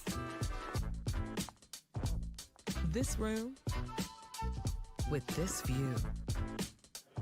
This speakeasy with this cocktail. Hey, could you make that too? This spa with this. Ah. And this pool on this roof. This is all for you. The all-new Hamul Casino Resort, now open.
Thoughts you'd needed on a sports talk radio station. Ben Woods back on a Friday morning. I see Darren Smith standing by on our YouTube stream. He's going to join us for the first time in 2026 right after a check of traffic here on 97.3 The Fan. From the 855 Get Ross Traffic Center, protecting San Diego after accidents or injury, here's Kelly Danick. Traffic is brought to you by Valvoline Instant Oil Change. You guys, not sure what came first, a bumper in lanes that touched off a crash or a crash that left a bumper in lanes? Regardless, northbound side of the 805 near the King Freeway, there's a collision involving several vehicles, including a motorcycle. It's all over to the right shoulder. Northbound 163, right before the 15, we have reports of a trash can in the slow lane. New year, new goals. Start with your car at Valvoline Instant Oil Change. A fast oil change and essential maintenance checks help keep you moving into the new year. Check it off your list. Visit SoCalOilChange.com. Valvoline Instant Oil Change, ready when you are. I'm Kelly Danick with Ben & Woods, San Diego's #1 sports station, 97.3 The Fan. Quick question. Have either of you guys ever been south of the equator? No. Yeah. Very close, Australia. but no. You've been to Australia. Okay, Yep. There we go. I've never been south of the equator, but our next guest definitely has, as Darren Smith joins us here on 97.3 The Fan, back from his trip to Peru. Good morning, Darren. Good morning, Ben. Good to see you yesterday. Yeah, Good, south of the equator. I felt like that was one of those double entendre kind of Yeah, phrases. but he's always pervy. I'm not Woods. He's I'm not Woods, no. I mean, you're way creepier It's, and summer, pervier it's than summer I am. there right now, south of the equator. The seasons are opposite. You know, that's the the toilets flush the opposite ways. that's the big misconception on this program is that I'm the creepy perv. It's so Paulie knows. Oh, yeah. I think we talked about it on the drive out to Oh. Arizona. Like if people only knew what a deviant we work with every day. yeah. Ben's much more a sniper. Yeah, you know, he 100%. pops up out of the weeds, Yep. aims, takes a shot, and goes, "Whoa, what? Huh? That's Not me. exactly- Just back into the And slip brush. back into the brush. Yes, right back into the bush, as it were. Back into the bush. That's right. Yes, D. yes. Smith, how was that trip to Peru? It was incredible. Toilets did not go the other way. What? So no, I've been lied did to not. my Yes. whole life about the toilets flushing the opposite way. I think so. At least where I visited. That was our second time. We'd been to Colombia. We'd been to Peru now, and we did not notice that rumor. But it was incredible, and it is summer down there, so there's lots of beach activity. Spent a lot of time at the water, at the beach, went up into the mountains, went to Machu Picchu. We can also talk about Huayna Picchu if you'd like, because those are two totally different things in the same exact area. Everything people say about Peruvian food is true and probably understated. As a matter of fact, when you land in Peru, it's like, hey, you've just arrived in Lima. The local time is this, and this is where you can pick up your bags. And while you're here, be sure to check out our world-class cuisine. They have like 5 or 6 of the top 20, 30 restaurants in the world in Peru. And, it's great to go to those places. Obviously, they're destinations for a lot of people that are international travel. It's all just to go to the beach and order the ceviche and have somebody come right over to it, give it to you. It's the freshest food. It is such a unique blend of Peruvian, and Chinese, and Japanese, and it was incredible. And listen, going and seeing Machu Picchu did not feel real. I keep looking at these pictures, Benny. I think I said this to you yesterday. I mean, if I didn't know that I was there, I would think that those pictures were artificial intelligence. Like it looks like it's the set of Game of Thrones in the background, and yet there you were. It's incredible. What it's exactly inspiring. is Machu Picchu? Just for it's Incan, right? Or what? It's like Incan ruins in the mountains of the Andes Mountains. Right. And it was a city that was abandoned when, the Spanish arrived and started conquering Peru because, the Spanish brought, do you really want this history lesson? Disease, I'll give it to you real quick. Yes.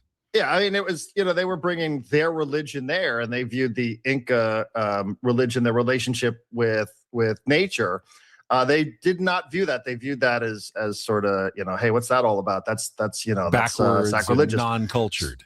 So they destroyed all the Incan temples, and the people that were living in Machu Picchu, so the theory goes, decided that this place is so beautiful that we should abandon it before the Spanish find it. Wow! So they went off and led them someplace else, and the Spanish never found Machu Picchu until it was discovered in the early 1900s. So it was preserved, and some of that has been a little bit rebuilt, and it's just an incredible. I mean, it's just an amazing thing to think about how advanced they were. Talking about hundreds of years ago, that they had aqueduct systems and they had irrigation and they had, just incredible, forward-thinking concepts about how to build a civilization that, we seem to struggle with here in 2026. Could the Incans fix baseball's economic problems?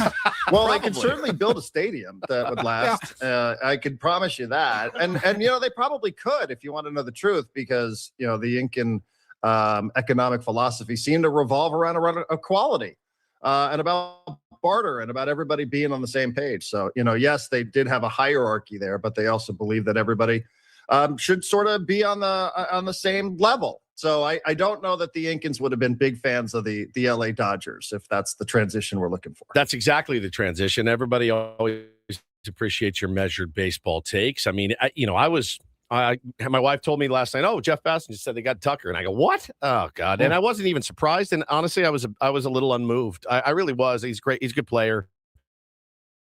Didn't really need him. Massive overpay. I mean, there's no question that's a massive overpay for Kyle Tucker, but they're in such a unique position, Darren, that they can overpay for anyone. And even if they stub their toe, it's not going to hurt them financially. They are printing money in LA.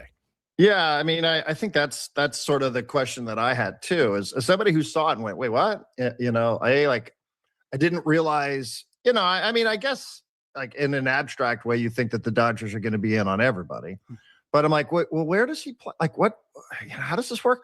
And then the second part is, what's the market? Is there another team out there that was like, oh, well, we'll go to 230.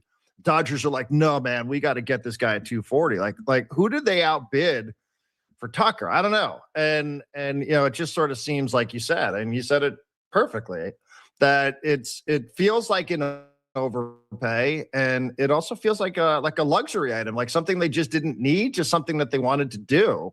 And it's hard for me to understand exactly. It's not like, oh, okay, this guy, perfect fit, absolutely makes a ton of sense, right? Mookie Betts, when they went ahead and got him, or one of these starting pitchers. Yes, I get it. It makes sense. It's just sort of like, oh, okay, like, that's interesting. I guess I didn't see the need for that, or I didn't see the natural fit for the player or for the team.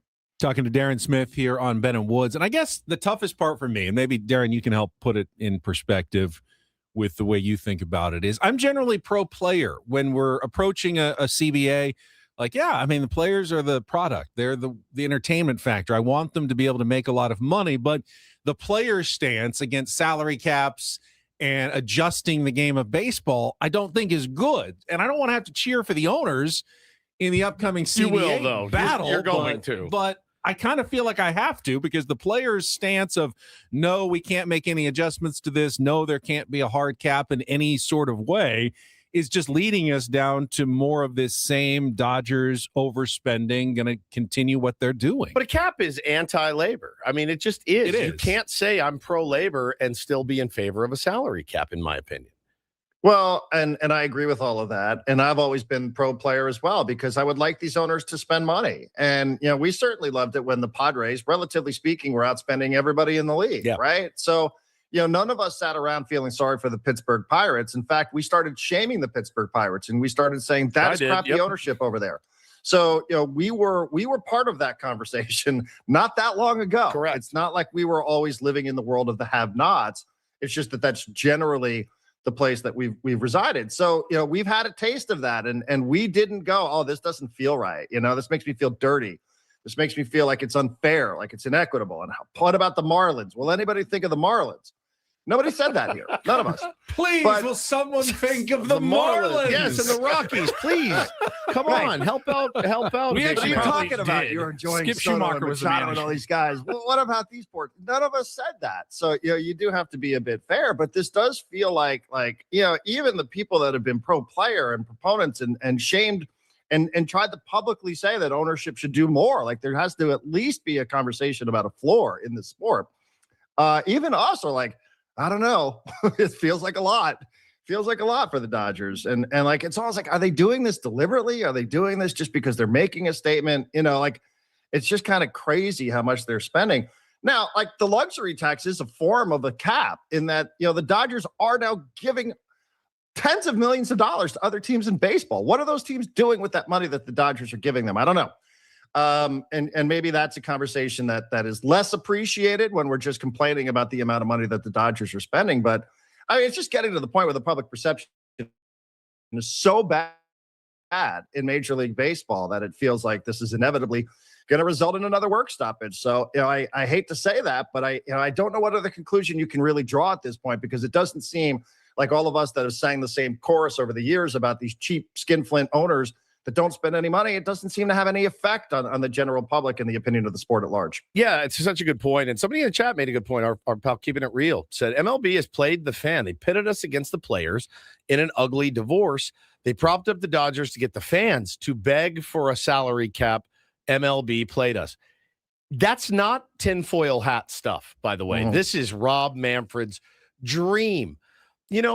And Darren, you were around. You were on the air talking about it probably every day when the Frank McCourt situation happened with the Dodgers, and they were bailed out. And I mean bailed out by baseball. They were pretty much said, it was pretty much said, Guggenheim now owns you. They're worth $1 gazillion. You guys are going to be fine. Rob Manfred has stuck his beak in on other teams' deals. He did it here in San Diego. This is not tinfoil hat stuff to think that, oh, this is he loves this. Rob Manfred today is like, boom, now my owners are going to be happy. Everyone's going to be railing for a cap. Everyone's going to be against the players. Everyone's going to be for the owners who I serve at the pleasure of every single day. That's not a crazy conspiracy. No, I don't think so. And in the meanwhile, he gets a team that, people will like watching and people will like hate watching. Yep. In the Dodgers as well. That's the irony of this, is that, as much as we are loath to admit it, the Dodgers are a little bit of a draw because they have all of these stars, right? So, he does get it to these are two sides of the same coin in a way, in that he does get to make his and take a firm economic stance on behalf of some of the owners who don't want to spend the money. But in the meanwhile, he's also trying to sell a product here. And, this is a product right now, which probably brings in the most amount of eyeballs. So, it's, it's just sort of a real mess. And I just keep going back. I think other owners could do more. I really, really do. No question. Yeah, and you know, I mean, I think that is probably on one side of the scale. Everything else is on the other side of the scale. You know, if other owners were doing more and trying to be competitive and using whatever their advantages were, like the Dodgers clearly have an advantage of you know, they have the best economic situation in the entire sport, but other teams have advantages and they don't really use or stress those advantages. And you know, that's disappointing to see if you're a fan of MLB. Darren, let's switch talk to SDFC, where the big story is probably contract extensions for Mikey Varas and Anders Dreyer, but the juicy story is Chucky Lozano and how that is going to play out. Mikey Varas kind of gave him the opportunity, whether they were going to back off. He was very clear yesterday with us on the radio and then at the media session at the Sharp Performance Healthcare Center. They are not going to play him again for San Diego FC. That is what you got from that yesterday as well. They will have to move on from him somehow, but how do they do that?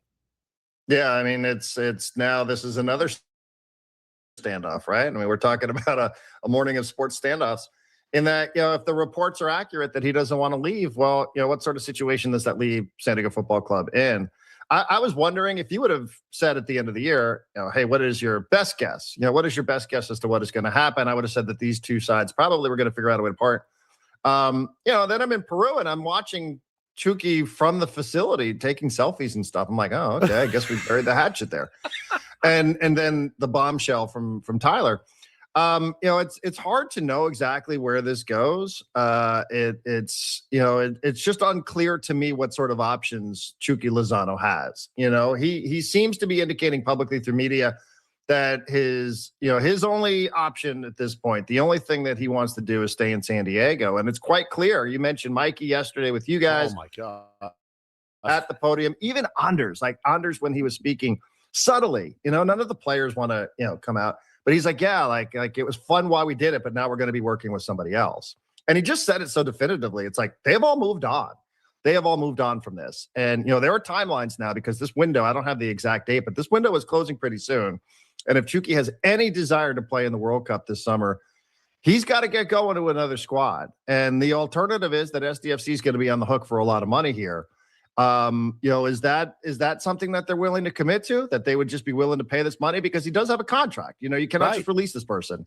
So, you know, I don't know exactly where this is going to go, but I'm with you, Ben, and I'm playing catch up. That was my first. I just got back Wednesday. So, you know, all indications for me publicly and just a little bit privately are like, this is done. Like, this has run its course. This train has left the station and we have all moved on. The players have moved on, the staff has moved on, and the organization has moved on. And you know, it's really now about figuring out what is next for him, because that's a lot of money sitting there that somebody's going to have to pay.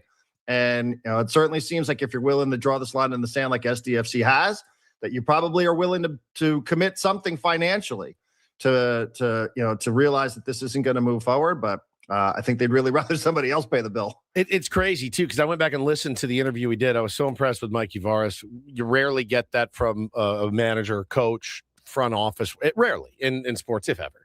And I went back and listened, and we started asking him about Anders Dreyer. And the way he spoke about Anders Dreyer was even pointed. And I go, I feel like he's talking about Chucky here and what Chucky didn't bring because of how glowingly he's talking about Anders Dreyer. If you missed it, go back and listen. He's like, no, he's a perfect fit. He does everything the right way. And I'm like, oh my God. And then we get into the Chucky story and he's like, he's not a part of this team. He's not going to be a part of this team. It's not going to happen. And I went, I feel so refreshed to hear that from a skipper. There was no gray area there. No. And I think that's a good thing. You know, again, like you don't want to be on the other side of that. You know, you would like a little bit of nuance, and you know, that's just not what's going to happen here. So I'm with you. And, you know, he just makes it very clear. Like everybody, you know, yesterday, the question, it's the right question. What about the distraction? He's like, hey, no distractions around here. You know, go watch this train. We're doing great. Like we have collectively moved on. And, you know, I know we all found out about this at the same time. Yeah, you know, I don't get the sense that was a surprise to Irving. Like, he was well aware. He didn't find out that he wasn't part of the future when Tyler Heap said it publicly. Right. This had been around for a little while. Now, whatever his motivation is with the selfies at the facility, I don't know. You know, I'm not quite clear on that. But, you know, that was not a surprise. So, you know, he knew it. And if he knew it, I'm guessing others knew it. So, you know, it just as the announcement was the news. That was the surprise for the rest of us. wherever we might have been located in the world. Just to keep you for a second, because we've never really gone through this. What really happened? The reporting was a locker room incident October 4th when Shuki came out at halftime and had a blow up and a, confrontation with Mikey Varas in the locker room. Now, that's not unheard of, Darren. We've seen players, managers yell at managers, and that's kind of a normal thing sometimes. It's emotional. I heard, and then they get over it. A day later, it's like, I'm sorry, I blew up. I heard 30 stories at fantasy camp of guys going at it with Bochy, and Bochy going at it with them. Why was this unfixable? Why could they never get past it? What are we missing here? Yeah, I mean, I wish I had a better answer. That was an away game, so we do those games remotely. But, the sense was that it wasn't maybe about a moment, that it had been building towards that. There had been some, there had been a little, some questions about some of the decision-making for him, in terms of how he was fitting in with the system. And it's a very, it's a system-oriented approach that SDFC has. And he's a little lone wolf, and that's okay at times. You need that, you need somebody's, and maybe it's just a little too much. And they were trying to get him to be a little bit more part of the program. And the decision making that first half against Houston was not great. And he comes off, and I guess it just reached the boiling point. And again, this is me just speculating. I truly do not know the answer, but maybe it had just been building up into a point where the frustration boiled over. And it just got like, hey, it's not working. We've tried, we've tried publicly to say all the right things, but it just isn't working. And again, there's some subliminal stuff there. I thought that came from players that gave an indication that maybe there was a little bit of a selfish persona to him that extended beyond the play. That maybe was more prominent inside of the dressing room, inside of the locker room. So. I wish I had a better answer. I don't know exactly what happened. Nobody's ever given me the play-by-play on that, other than I don't think it was just about a moment. I think it had been building to that for a little bit of time, boiled over, and then even I don't know that the apology.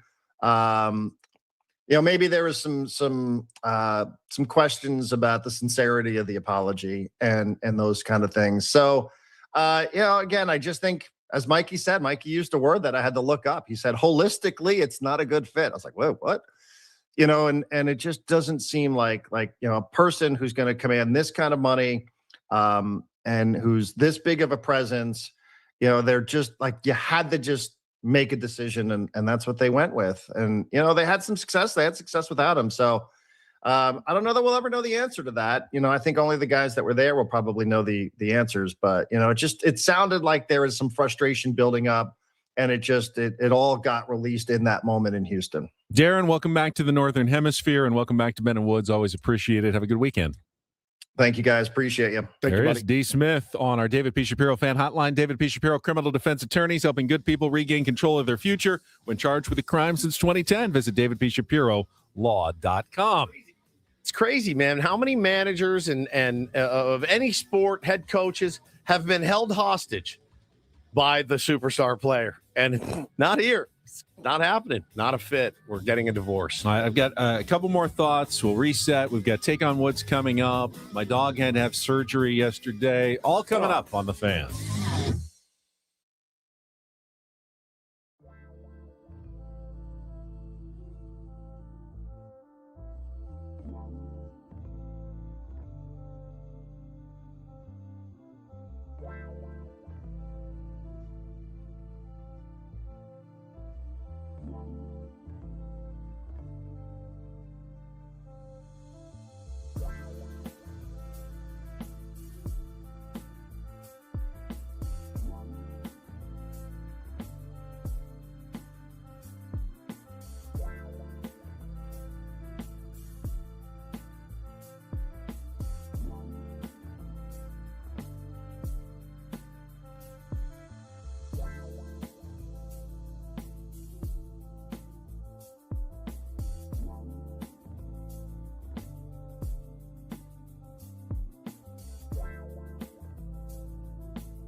All right, friends, we're halfway home on a Friday. Ben and Woods, 97.3, The Fan. I'm Woodsy. Yes, Paul Reindl is here. Haven't heard from him in a while. He'll explain why in a moment. He's okay. Ben Higgins, your friendly neighborhood chairman, joins us as well.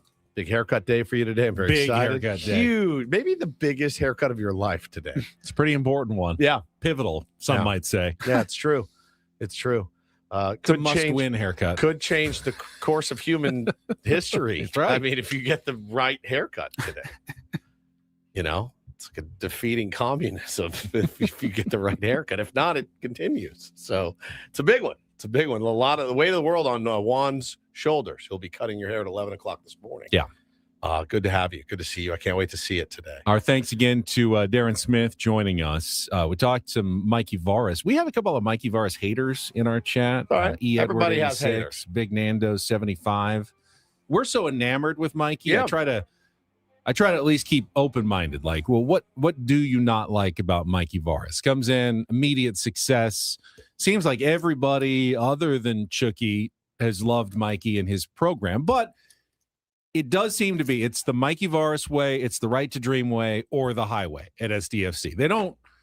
They're not creating like some freedom within the system. Like, oh yeah, no, you do what you want to do. If you're coming in and you're not part of that system in your program, then they will show you the door. God, everybody always wants that in an organization until maybe they get it, right? Yeah. And you run the risk of losing a superstar in Chucky Lozano. And again, I just think it goes to show you nobody is above the team, right? But we all that's what the classic sports fan take is like nobody's above the team, play for the name on the front, not the back, right? And then when it happens, you're like, what happened? Is Mikey an egomaniac? It's just it is. You know, Brian Dutcher. We're not even on the flagship and we're defending Mikey Varas. Yeah, we are so bought off. Brian Dutcher is such an interesting mix because defensively, he's exactly that. It's the SDSU way. Or the highway. Or you don't play. Right. Offensively, no, it's fine. It's the kind of AAU ball, you know. I mean, yeah, he wants them to do the right thing, but you just play your game out there, you know, freedom, you know, do what you want offensively. Defensively, though, there's no discussion. You play it right, or you don't play at all at San Diego State. But offensively, it's like, as long as you're playing defense, we're okay with a few mistakes here and there offensively. Bro says that is college, and this is professional. You're right. You're right. And he said you're developing. Yeah, you are, but you're also trying to install something here, and that is culture, and that is a system. And if one doesn't fit the culture or the system, then they're not the right fit for the culture and the system that you have. If they're not, they're not. And it's time to cut bait.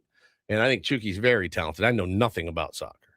But I watched that dude play and I was like, that guy's ridiculous. I mean, it felt like he was twice as fast as anybody on the pitch. Fun to watch, certainly. But again, none of us will ever really know what happened in that locker room that day. And whatever it was enough to cost him his gig here. And that happens as well. So, I'm going to choose to ride with Mikey Varas because I like the cut of his jib. I like what he says, and he means what he stands behind his words. Yeah, even Darren doesn't know what happened, but I do know that you haven't heard a lot of people coming out and going, oh, no, Chucky was right on this one. Yeah, Mikey was way out of line. No one's come out really to defend Chucky Lozano. Very few. And that's fairly none of the telling. players have. None of the players have. No one said anything. So my tendency is to say he probably, crossed the line somewhere. Yeah. And that's part of the decision-making process for SDFC. Now, Paulie, where have you been for the last 2 hours? I've been right here. Yep. There's been two of you over there, actually. There has been two of me. There was we had a kid. You guys remember Kyle? Nick. Kyle. No. He was he ran the board during our extravaganza. Yes. You thought his name was Nick. It's Kyle. So we were out at fantasy camp this last week, and we thought, we need to get Kyle on the board. But he did not have a lot of experience on the board, especially for a talk show. I think he was doing a lot of Padres games. Very different. Very, very different. So we had Kyle in this morning. He was just kind of sitting here and observing and seeing all that goes into my day-to-day as far as podcasting and uploading stuff and getting the video stream going and all of that. So I've been I've been quietly behind the scenes, kind of just showing him, hey, this is why I'm doing this. Hey, this is what you're supposed to do if this happens.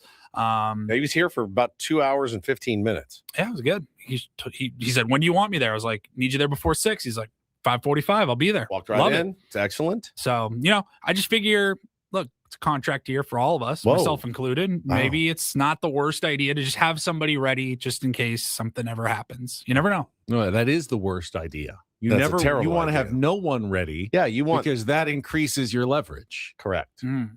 You don't So- want to get him good. Right. Kyle, we don't need you anymore. Actually, yeah. You played that one wrong. I was looking out for you guys, though. That's nice of you, but you got to look out for number one. Right. Mm. Right. Yeah. Now, if he's training up, Adam will go, well, hey. We could just put Yeah, Kyle, there. in You did such there. a good job training him. We don't really need you So you can dump anymore. this, dump all Yeah, of yeah. this. Don't let Adam hear any of that. Man. Kyle, come back. I'm going Kyle, to show come you how back. we get All rid the of raw- stuff. Yes. Yes. Yeah, you're right. It is a. He's not making Paulie train him. It was our idea to train him on the board. Honestly, part of it too was like Adam shouldn't have to come in and run the board for us and try to run the radio station. And Adam, last week, I was like, man, I know that he doesn't like doing this. So I would like somebody that likes being here to run the board, and like maybe we could get them involved. I tried to get Adam involved a couple times last week, and he just wasn't having it. So I thought, hey, man, I can get this guy Nick in here, and we can have some fun with him in the morning. So also, like, this is kind of what he wants to do also is, like, learn this business. So, Adam knows how to do it. I don't think he likes doing it very much, which I don't blame him. If I had to run the radio station and run the board for my morning show that just pounded me all the time, Right. I don't think I'd be super happy about having to do it every day. All right. Meanwhile, we are all pet owners in here. A lot of our Yep. tier ones have beloved dogs and cats. And I'm always curious because I feel bad when I Spend money on your pets. No, I know. it's not. I know. We all know. I feel You bad hate when spending I'm money. so we took our dog in for checkup a couple weeks ago, and they said good health, except there's a concerning cyst growing that we probably need to have surgery to remove. Like surgery, anesthesia, and have What to did- remove it, and have What to did wear he the hear in his head when that happened? Yeah. The sound of a cash which register that's. I mean, I know I'm going to do it. in his mind. It goes I like know I'm going to do it, but it's such a. is the juice worth the squeeze? Is what you thought? But it's nothing like she's not terminal or anything. It's just was a cyst located in a very bad spot. Her anus. Right.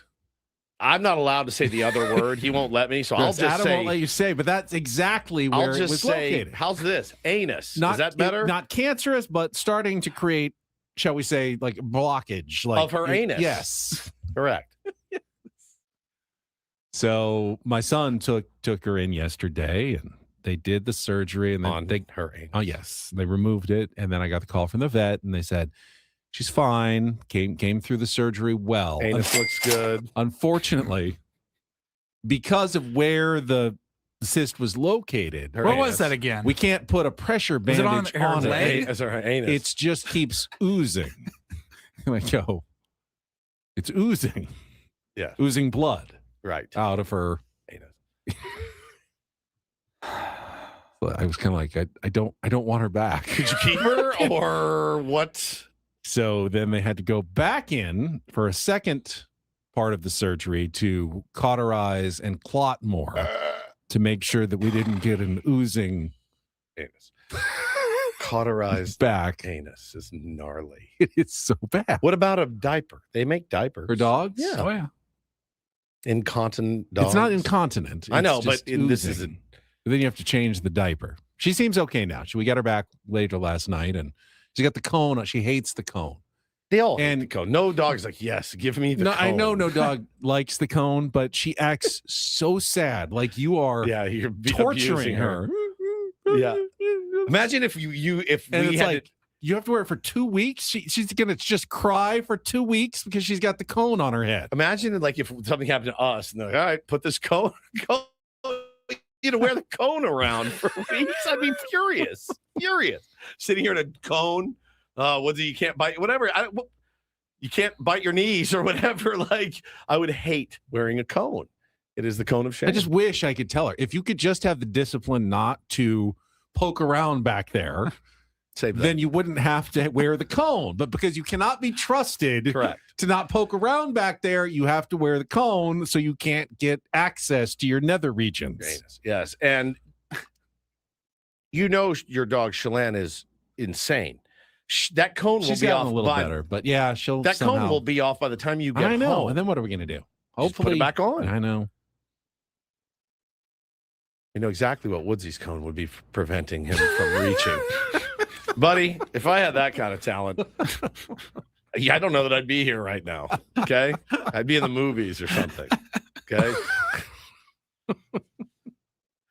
So how much? What was the final? It was right around 4 figures. I feel like you got off cheap, actually. I've been there. I was thinking it was going to be like $4,000.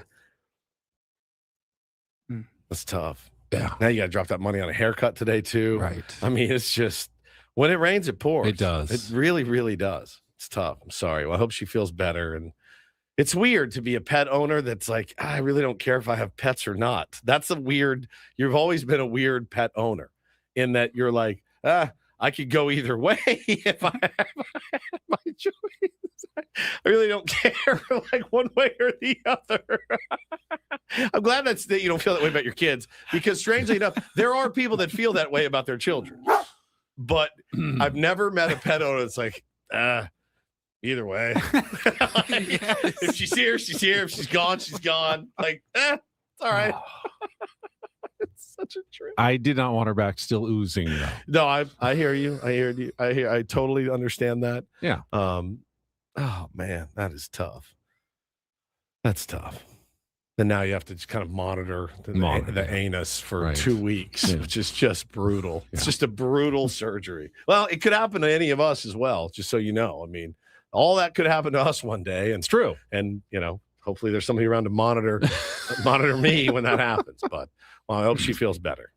All right, let's take time out. When we come back, we'll play final game of the week. Take on Woods, music, movies, or television. Stop your making choice. television. For the chance, stupid idea. For the chance to qualify for the trip to Las Vegas. That's your tell. Like my tell. You want it? You can come get it. Feel as confident in the television category. Who knows what will be picked? Just call us now, 833-288-0973, 833-288-0973. It's Ben and Woods broadcasting live from the Bill House Studios. We know how on San Diego's #1 sports station, 97.3 The Fan.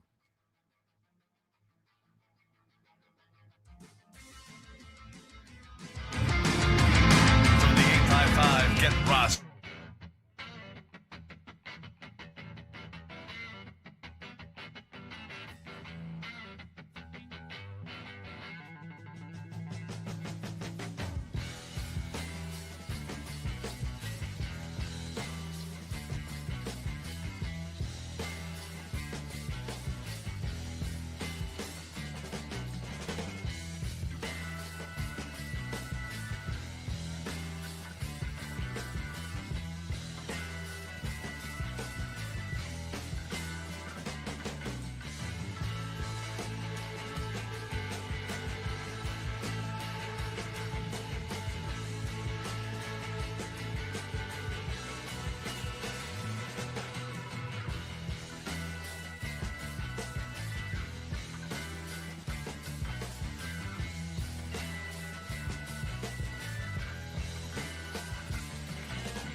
Hey, player, this is all yours. This room with this view. This speakeasy with this cocktail. Hey, could you make that too? The spa with this. Ah. And this pool on this roof. This is all for you. The all-new Hamul Casino Resort, now open.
Hey, player, this is all yours.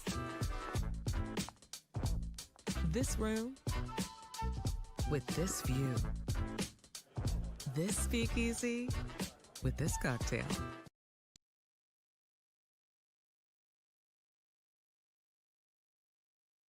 Got some new sound from Mason Miller. We can bring you from the Foul Territory podcast coming up here at the bottom of the hour. Ben and Woods. We also have our biggest fan announcement at 9 o'clock. Qualify another Tier 1, hopefully, for the grand prize trip. Not trip. Well, it is a trip to Petco Park in our suite. It's a night at the Petco Park suite. I can't talk. It's Friday. Dying, man. He's nervous It's about this done. haircut. Every Friday. He is Little nervous bit. about A this little bit. haircut. Well, let's just move on then and play a little Take on Woods and put Okay. the heat on you instead. All right.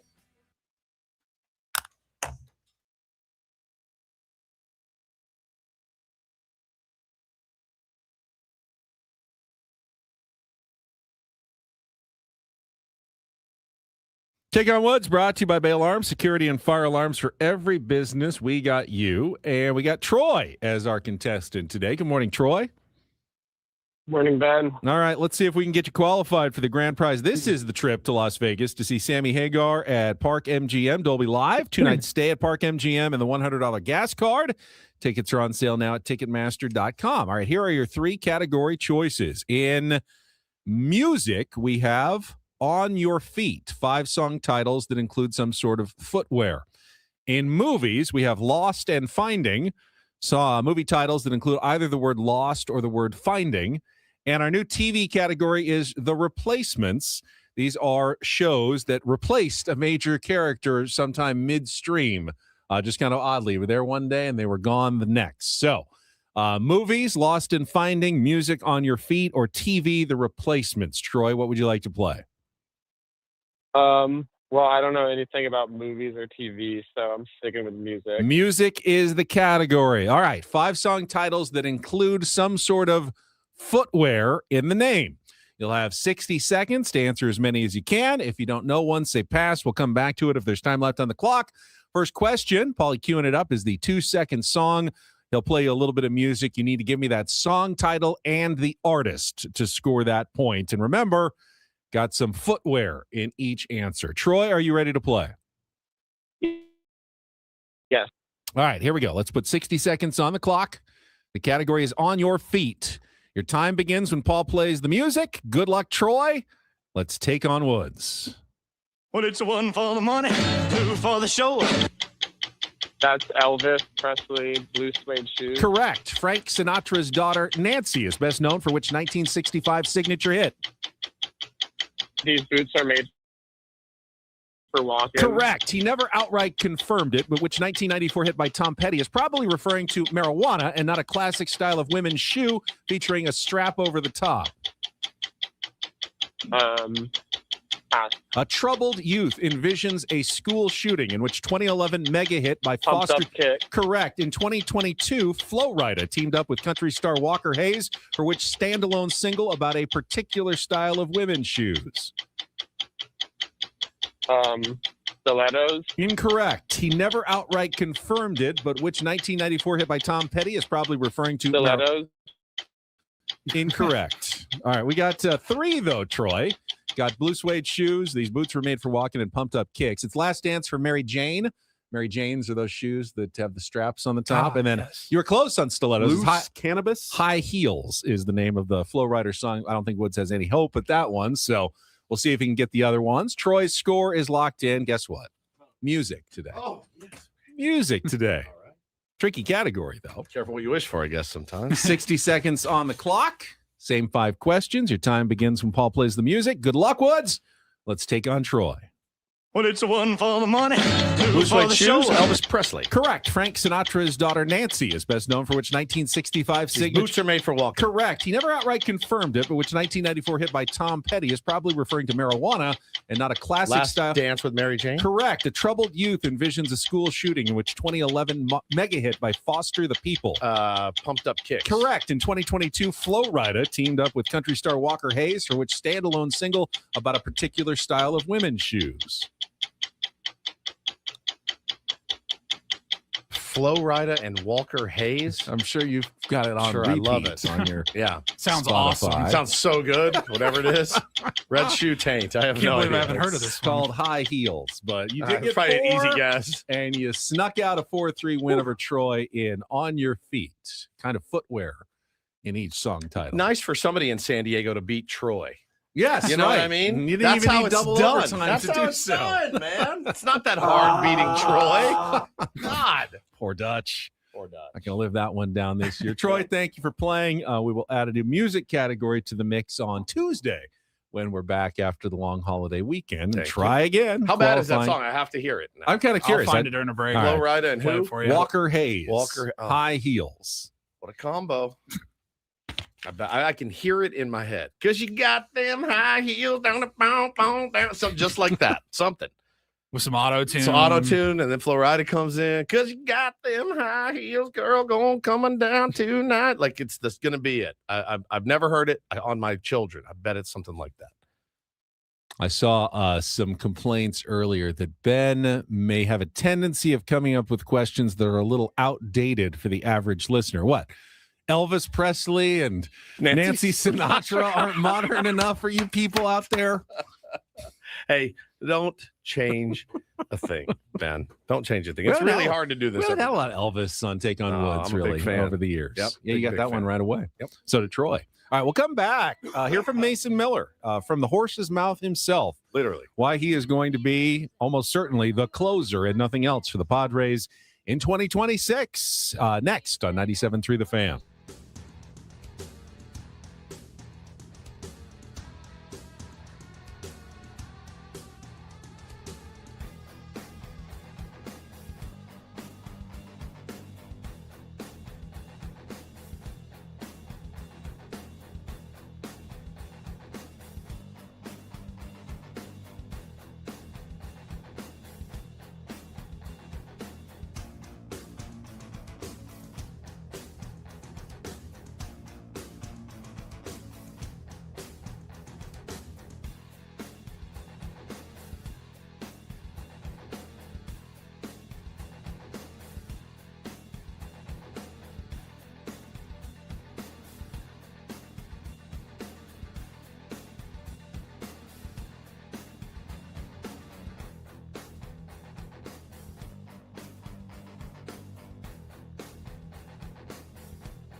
Hey, player, this is all yours.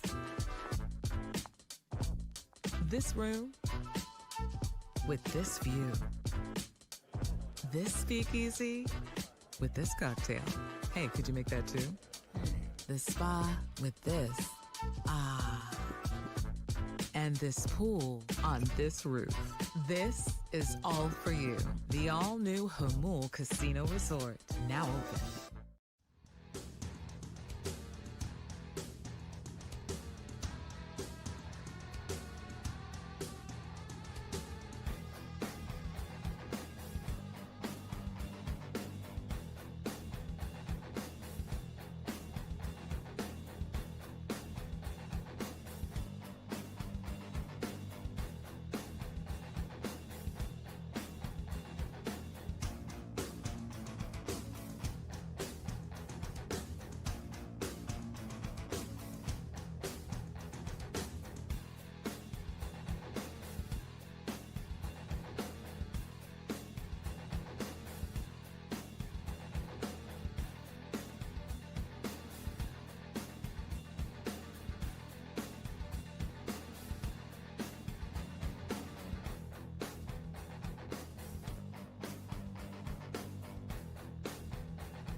I know Stephen A. Woods made his first appearance recently on the program. Yeah.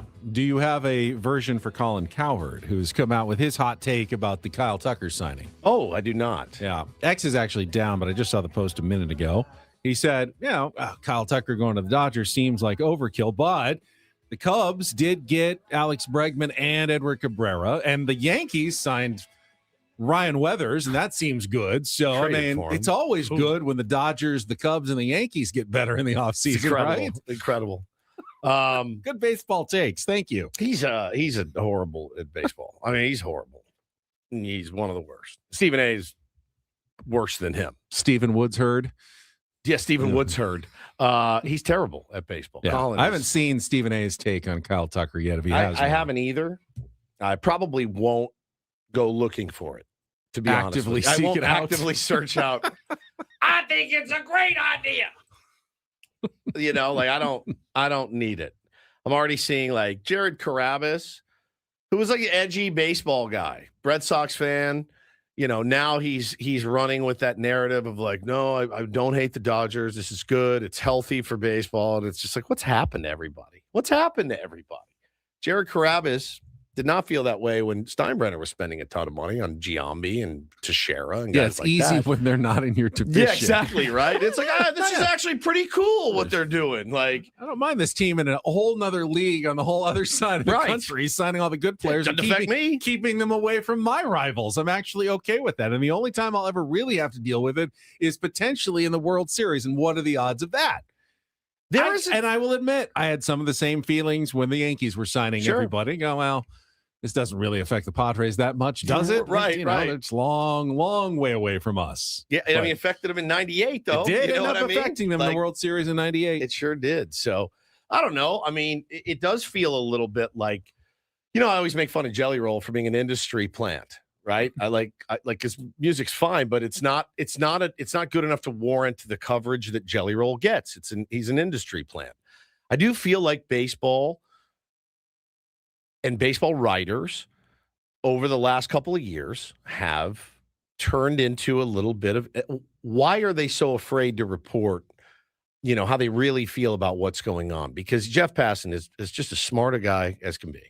But I just can't believe that he's full-throated endorsing this, and does it help if you don't have a dog in the fight? Is it only the people who have a dog in the fight, who are fans of a certain team, that rebel against what the Dodgers are doing? If you're simply a fan of baseball and good storylines, I do see the David versus Goliath, the super team angle being kind of compelling, but that all falls apart when you're actually cheering for one of the teams to upend and you feel that hopelessness. Like, we're just so far away from where they are. It's just such a large gap. And I'm not talking about the Padres. I'm talking about everybody. I mean, even the Mets and the Yankees can probably look and go, the Dodgers are miles ahead of us right now. We're good. We should be a playoff contender. But right now, if we're honest, the Dodgers are miles ahead of us. Sure. And that's the Yankees and Mets would be saying that as well. It's crazy. It is. It's a crazy world. Paulie, did you find High Heels by Walker Hayes and Flo Rida yet to see if it is exactly what Woods thinks it is? I hope I'm not embarrassed. No, I will admit, in my research, I was looking for a shoe-related song, and that was not one I was familiar with, and I didn't bother listening to it. Nor should you. You're just trying to write the question. I don't have to listen to all the songs. You don't need to do all the intake on Woods. I just have to know that they exist. Don't need to do all the reporting on it. Let's see here. High Heel, Flo Rida and Walker Hayes. Probably got 1 billion downloads. Oh yeah. I wake up like $1 billion in the morning. Actually, I haven't even looked if this has like any cursing. Explicit. It usually says be explicit somewhere. Always thinking about explicit. Every chance you get. My life is like giddy up, family daddy. Almost got that Same Grammy, thing, but man. I guess they don't do fancy like me. But I'm cool with it. I got Just plug and play. I've got low miles on my Prius rolling around listening to Jesus. It's just plug and play. Plug and play. I don't believe Flo Rida or Walker Hayes. I don't even know Walker Hayes. I don't think he has a Prius. I don't think so either. Man, interesting. That was terrible. SD Activist says they're just fired. They're afraid of getting fired for being a hater. Journalism is lost. It's only just PR pieces lately. It's journalism if the subject does not want it to be printed. How do I get Pablo Torre on this? I needed Pablo Torre to do a deep dive on Mark Walters and what's going on up in L.A. and expose some things. But leave Bill Belichick alone. Yeah, leave Bill. Yeah, exactly. And do a deep dive on the Dodgers. Can I push back on something? I know we're going to let that man live. Mason Miller sound. Just because you criticize something doesn't make you a hater of it. I'm a hater, though. I'm a full hater. I mean, you can be, but like Pat Forty loves college basketball, has covered it for decades. Yeah. He wrote a scathing piece in Sports Illustrated about the point shaving gambling scandal, Sure. the indictments that came out yesterday. And he goes, how has the NCAA not like done more? Like they're just basically going, whatever, it's not Duke and it's not North Carolina. So it's not care. UCLA. So it's just New Orleans and Robert Morris and Buffalo. So why we're not going to make a huge deal about it? It's like, where's the outrage? Where's the safeguards? Why aren't we doing more about this? He was incensed that people are just like, it's just another day, another gambling scandal. Well, move on to tomorrow. Yeah. And I do get that, but that doesn't make him a hater of college basketball. He wants it to be better. I want the sport of baseball to be better because I'm a baseball lover. And I think what the Dodgers are doing is not making the sport better. It's making it worse for too many fans. Yeah. So I'm not hating. I'm loving, and I want it to be better. And that's why I'm critical of what's going on. I am mostly critical, too, just because I hate the Dodgers. So Right. yeah, that's That's a big part of it. Let's check traffic. We all love Mason Miller. He's We easy do. to love. Oh, I love Mason Hear Miller. a little bit from the Padres closer to be on San Diego's #1 sports station, 97.3 The Fan. From the 855 Get Ross Traffic Center, protecting San Diego after accidents or injury, here's Kelly Danick. Traffic is sponsored by Valvoline Instant Oil Change. Looks like double trouble on the coastline. South 5 past Manchester. 2-vehicle accident over the right shoulder. But that's an appetizer for what's up ahead. Just before Delmar Heights Road. Got this rollover crash blocking the HOV lane. Looks like somebody dropped a bunch of tools in middle lane. Southbound 15 right before Friars Road. And southbound 67 right at the West 8 connector. Vehicle went up the right shoulder embankment. New year, new goals. Start with your car at Valvoline Instant Oil Change. A fast oil change and essential maintenance checks help keep you moving into the new year. Check it off your list. Visit SoCalOilChange.com. Valvoline Instant Oil Change. Ready when you are. I'm Kelly Danick with Ben & Wood, San Diego's #1 sports station, 97.3 The Fan. So I think the signing of Michael King changed the equation a bit in terms of the discussion about converting a potential reliever to a starter for the Padres. They're not quite as desperate as they were at the beginning of the offseason. But I saw people who were mad at the idea that you would move Mason Miller, and I saw people who were mad at the idea that how can you trade so much and not make him a starter? Correct. And I see both viewpoints. And I really thought that there was a chance the Padres might convert him, but we heard A.J. Preller kind of dismiss the possibility. And now directly from the horse's mouth, Mason Miller joined the Foul Territory podcast yesterday and was asked directly about the possibility of becoming a starter. And he was pretty straightforward. So this isn't a good time for him to do that. I know there was people talking about that, maybe you coming in and from the first inning on. I mean, I don't know what your thoughts are on that, what your feelings are, where you're at right now in your pitching, but I don't know. What do you got on that kind of thought process? Yeah, it seems like everybody's got a lot of thoughts. I had my money on Kratz being the one to bring it up, but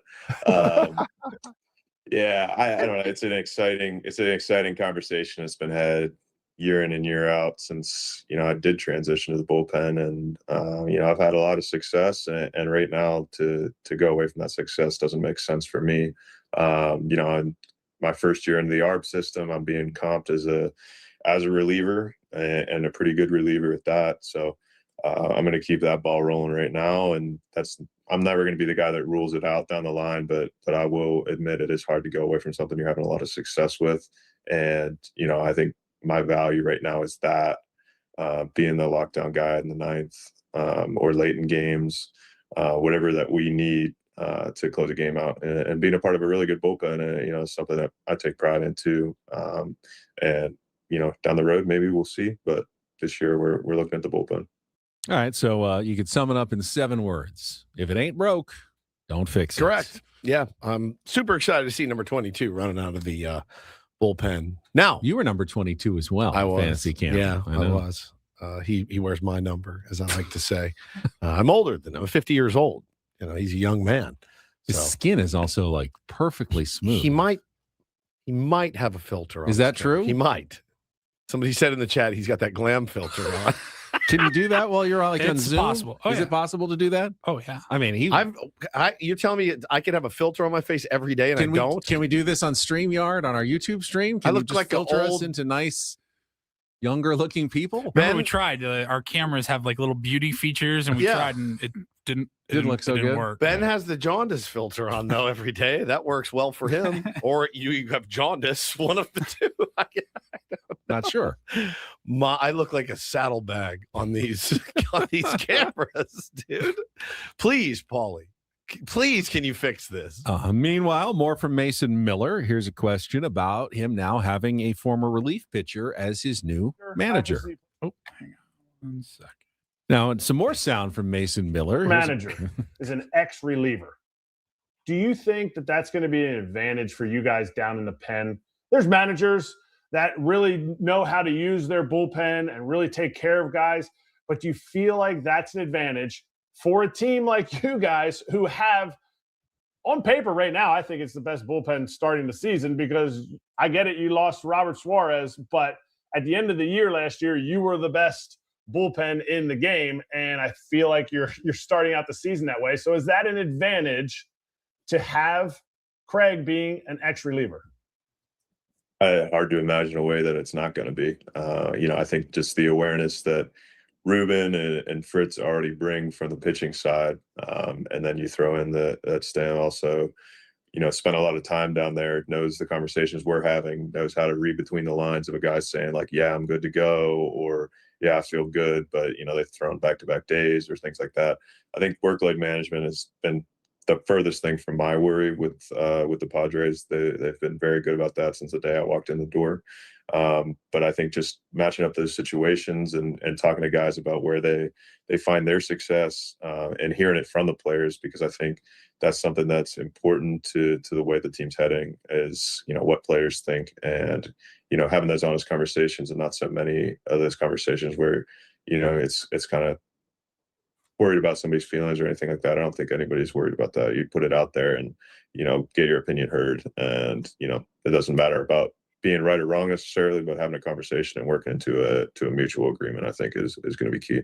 Didn't hear a word he said. I was looking at the filter the whole time. Somebody said he lives with the Twilight filter. Not moving his head too much, so it doesn't glitch. Blah.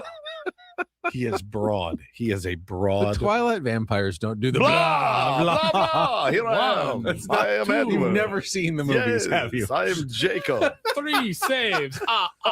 Jacob was the werewolf, not the vampire either. Edward was the vampire. It's crazy you know so much about this, by the way. Crazy. Finally, Miller talking about his walkout song, which was Nickelback last year, but that seems to be changing. Talked about ending the games. The game's over. Are you gonna, or have you thought about having a different walkout song, music? Because now you're in a different city. You have, kind of starting a new chapter. Obviously, you played for the Padres last year, but if you're the closer, if you're designated the closer, I'm not sure what they're going to do with that. Do you try to change your walkout music? Potentially. There's been conversations, and I guess I'll put you guys in the same boat as everybody else. We'll find out when I come out of the bullpen for my first outing this year. Is it a tough decision? Is it tough to decide between? Do you have? Have you narrowed it down to because some guys are like, oh man, I got 4 songs. I'm really loving what Meek Mill's putting out, what Drake's putting out, like what Breaking Benjamin's putting out. Can you give us a genre? And is it down to 2 songs? It's definitely down to a few songs, but kind of encapsulating that energy coming out. And then, obviously with an electric stadium and fan base, you kind of see how they respond to it. Nickelback seemed to be so last year. So yeah, it's Nickelback. We're going to go a different route. At the end of the day. We can do better.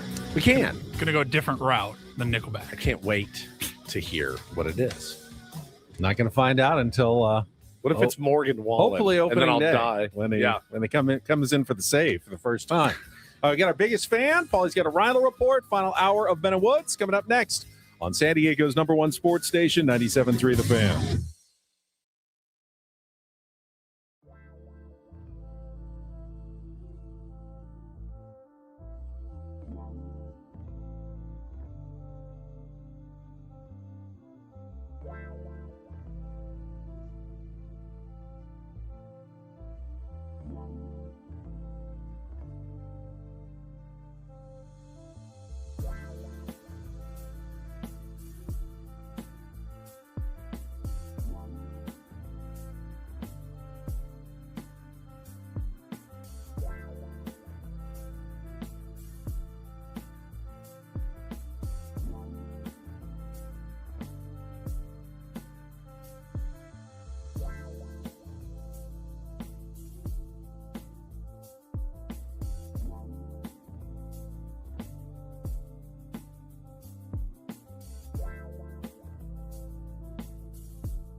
Final hour of the week. Ben Woods broadcasting live from the Bill Howe Studios. Bill Howe Plumbing. We know how. Yeah. Kyle Tucker's still on the Dodgers. No, still. He didn't opt out yet. Yeah, has not opted out. He does get the chance to opt out in a couple of years, but he's going to be on the Dodgers to start the year. Before we do anything else, let's get to today's biggest fan. If you hear your name called, you'll have 10 minutes to call us back, qualify for the grand prize drawing. Tier 1s on pins and needles right now, 833-288-0973. You're going to qualify for our grand prize, 20 tickets for you and your friends for a night in our Odyssey suite and an upcoming Padres game catered by Spiro's Mediterranean Cuisine. And this morning's biggest fan is Gail Wakabayashi from San Diego. I was worried, and you crushed it. Gail Wakabayashi from San Diego. It is your turn to call, 833-288-0973. For the rest of you, make sure your name is in for the drawing at 973thefansd.com/biggest fan. Paulie, if you would, Reindl Report time.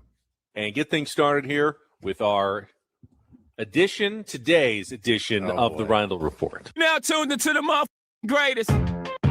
Welcome to the Reindl Report with Paul Reindl. Hi, Paul. All right. 2 stories from the world of sports that we haven't gotten to yet. We'll start off in Major League Baseball. And 1 story that you didn't know you needed. Are you laughing, biatch? It's the Reindl Report Hey, Paul, how you doing? Okay, how are you? on 97.3 The Fan. Are you ready to bless the mood? I need some help, please. That was good. Can I get a yeah? Oh, yeah. All right. All right. All right. All right. Gentlemen, let's get started here in Major League Baseball. We did have one other notable move, several moves yesterday. Outside of the Kyle Tucker one, we haven't even gotten to this one. There was a 3-team trade. Yeah, it kind of came out after Tucker and lost. The wind went out of it. Everyone's like, we're going to capture the baseball world's attention with our big 3-team trade that we're going to announce. Damn it. 10 minutes after the Dodgers. I felt like it was within a half an hour, and I'm still pretty much seething from the Kyle Tucker news. And then I see also 3-team trade. I'm like, wait. Padres, no Padres. No. I'm like, all right, I don't care. But Tampa Bay, Cincinnati, and the Angels were all in on this deal. So let's see. Josh Lowe is going to head to the Angels. Is it Lowe or Lau? It's Lau. Brandon Lau. Josh and Nathaniel Lowe are brothers. My Brandon 7-year-old Lau is unrelated to the My two. 7-year-old last night, I go, oh, Josh Lowe got traded. He goes, it's Lau. I go, is he right? I swear to God. Little air checker, dude. No, Bo, you were wrong. You were wrong, Bo. Josh Okay? Lowe. Wear it. He's going to the Angels.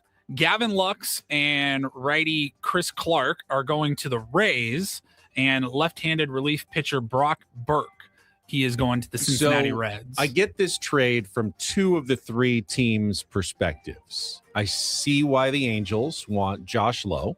Yes. 2020 guy, replaces some of the lineup pop they lost in Taylor Ward when they traded him for Grayson Breaking Rodriguez. news. We got breaking news, Ben. There's a big one. It's not for us. It's not for us.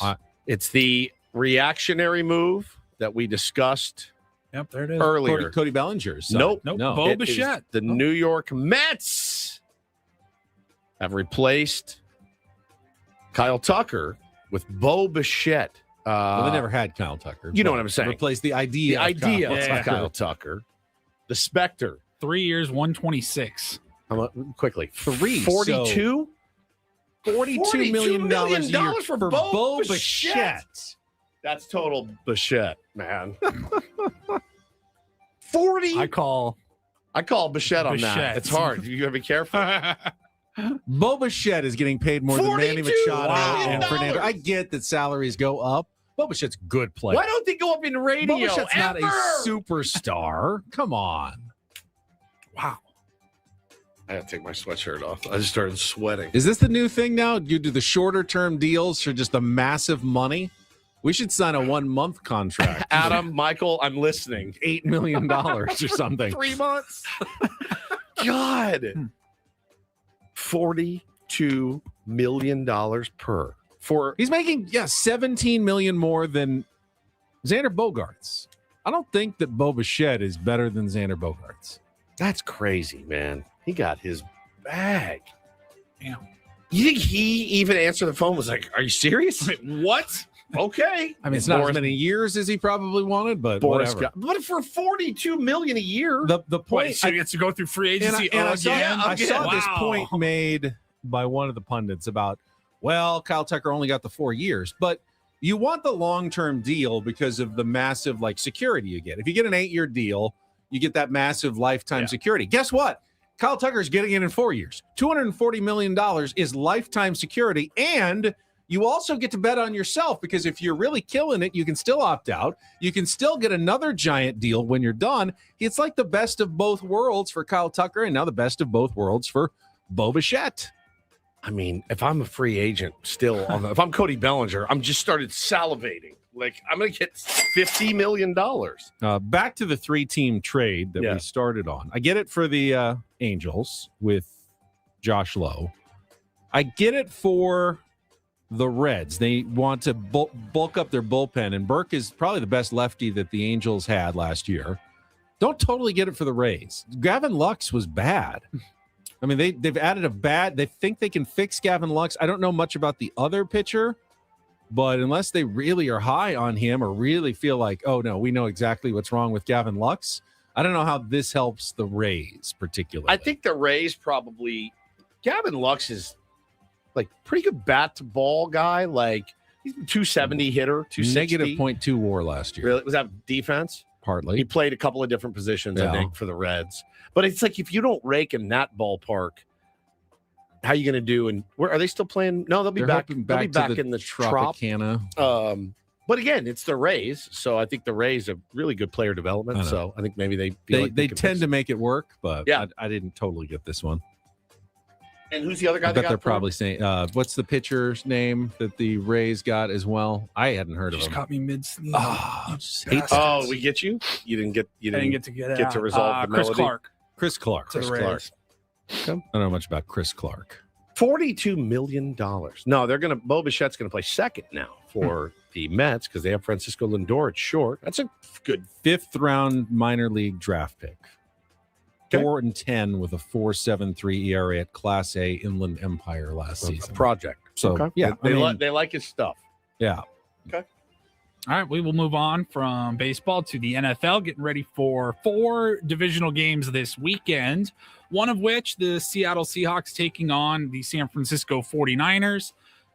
But everyone is wondering, will Sam Darnold actually play for Seattle? They are the favorites to win this game. I think they're still the betting favorites to win the Super Bowl. But obviously, with a question mark at quarterback, that's going to change some things. He's been dealing with this oblique injury. It's got him listed as questionable. He expects to play, at least as of today or whatever, yesterday at practice.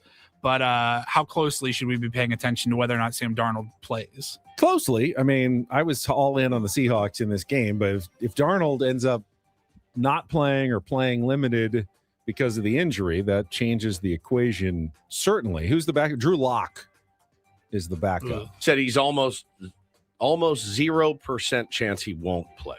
Almost 0. Got some treatment. But the oblique as a quarterback, I mean, there's no ideal injury if you're a quarterback, but the oblique is one. Now, if you're San Francisco, it's like the mission is clear. No sympathy from the 49ers. They have a zillion injuries. Well, right, but the mission is clear. We have to hit him early, twist him and hard. Twist him oblique. Ow. Gosh, left side. So, left side oblique. Yeah. The 49ers also announced Fred Warner, San Diego's Fred Warner, will not return. I was hoping they might get him back, but he's getting closer, but not going to play. And that line stayed at about 7.5. I don't think it's moved yet.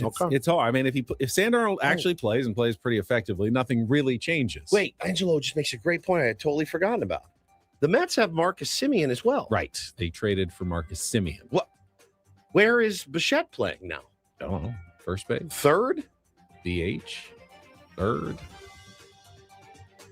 I don't know. My Twitter feed is not working, so I can get. Good point, Angelo. I totally forgot updates. They got Marcus Semien. I mean, one of those guys can DH, I guess, but it's a lot of money for Bo Bichette. Jeez. Yeah. Man, third base, okay. But they got Brett Beatty and they got Mark Vientos, guys that they are committed to, I guess, in New York. Maybe one of those guys has moved or something. Yeah, Morosi says he's expected to play third base. Third base for the Mets, Okay. according to a source. Hey, we're going to give you $42 million to play a completely different position. Okay, all right. Sure it'll be fine. Like, I'm sure you're excited. Simeon's been he's a second baseman. So they're going to move Bichette to third for $42 million. If I'm paying $42 million, I want that guy at his natural third baseman. Well, I want you at your natural position, right? But hey, man, he's a good play. I mean, good glove. Like, probably pick it up. Just pretty crazy. All right. Finally, we will wrap it up. Saw this the other day. Matthew McConaughey has trademarked his signature catchphrase, all right, it's all right, it's all right. I'm amazed it took this long. I kind of am too. He seems like the kind of guy that would have been all over that. He is doing this to protect his voice and his likeness from unauthorized misuse by artificial intelligence. Okay. That's the primary reason for this. Smart. So the trademark registration says, quote, the mark consists of a man saying, all right, all right, all right, wherein the first syllable of the first two words is at a lower pitch than the second syllable. All right. And the first syllable of the last Don't say it. word. It's sued. Right. Yeah. And then the first syllable of the last word is at a higher pitch than the second syllable. All right.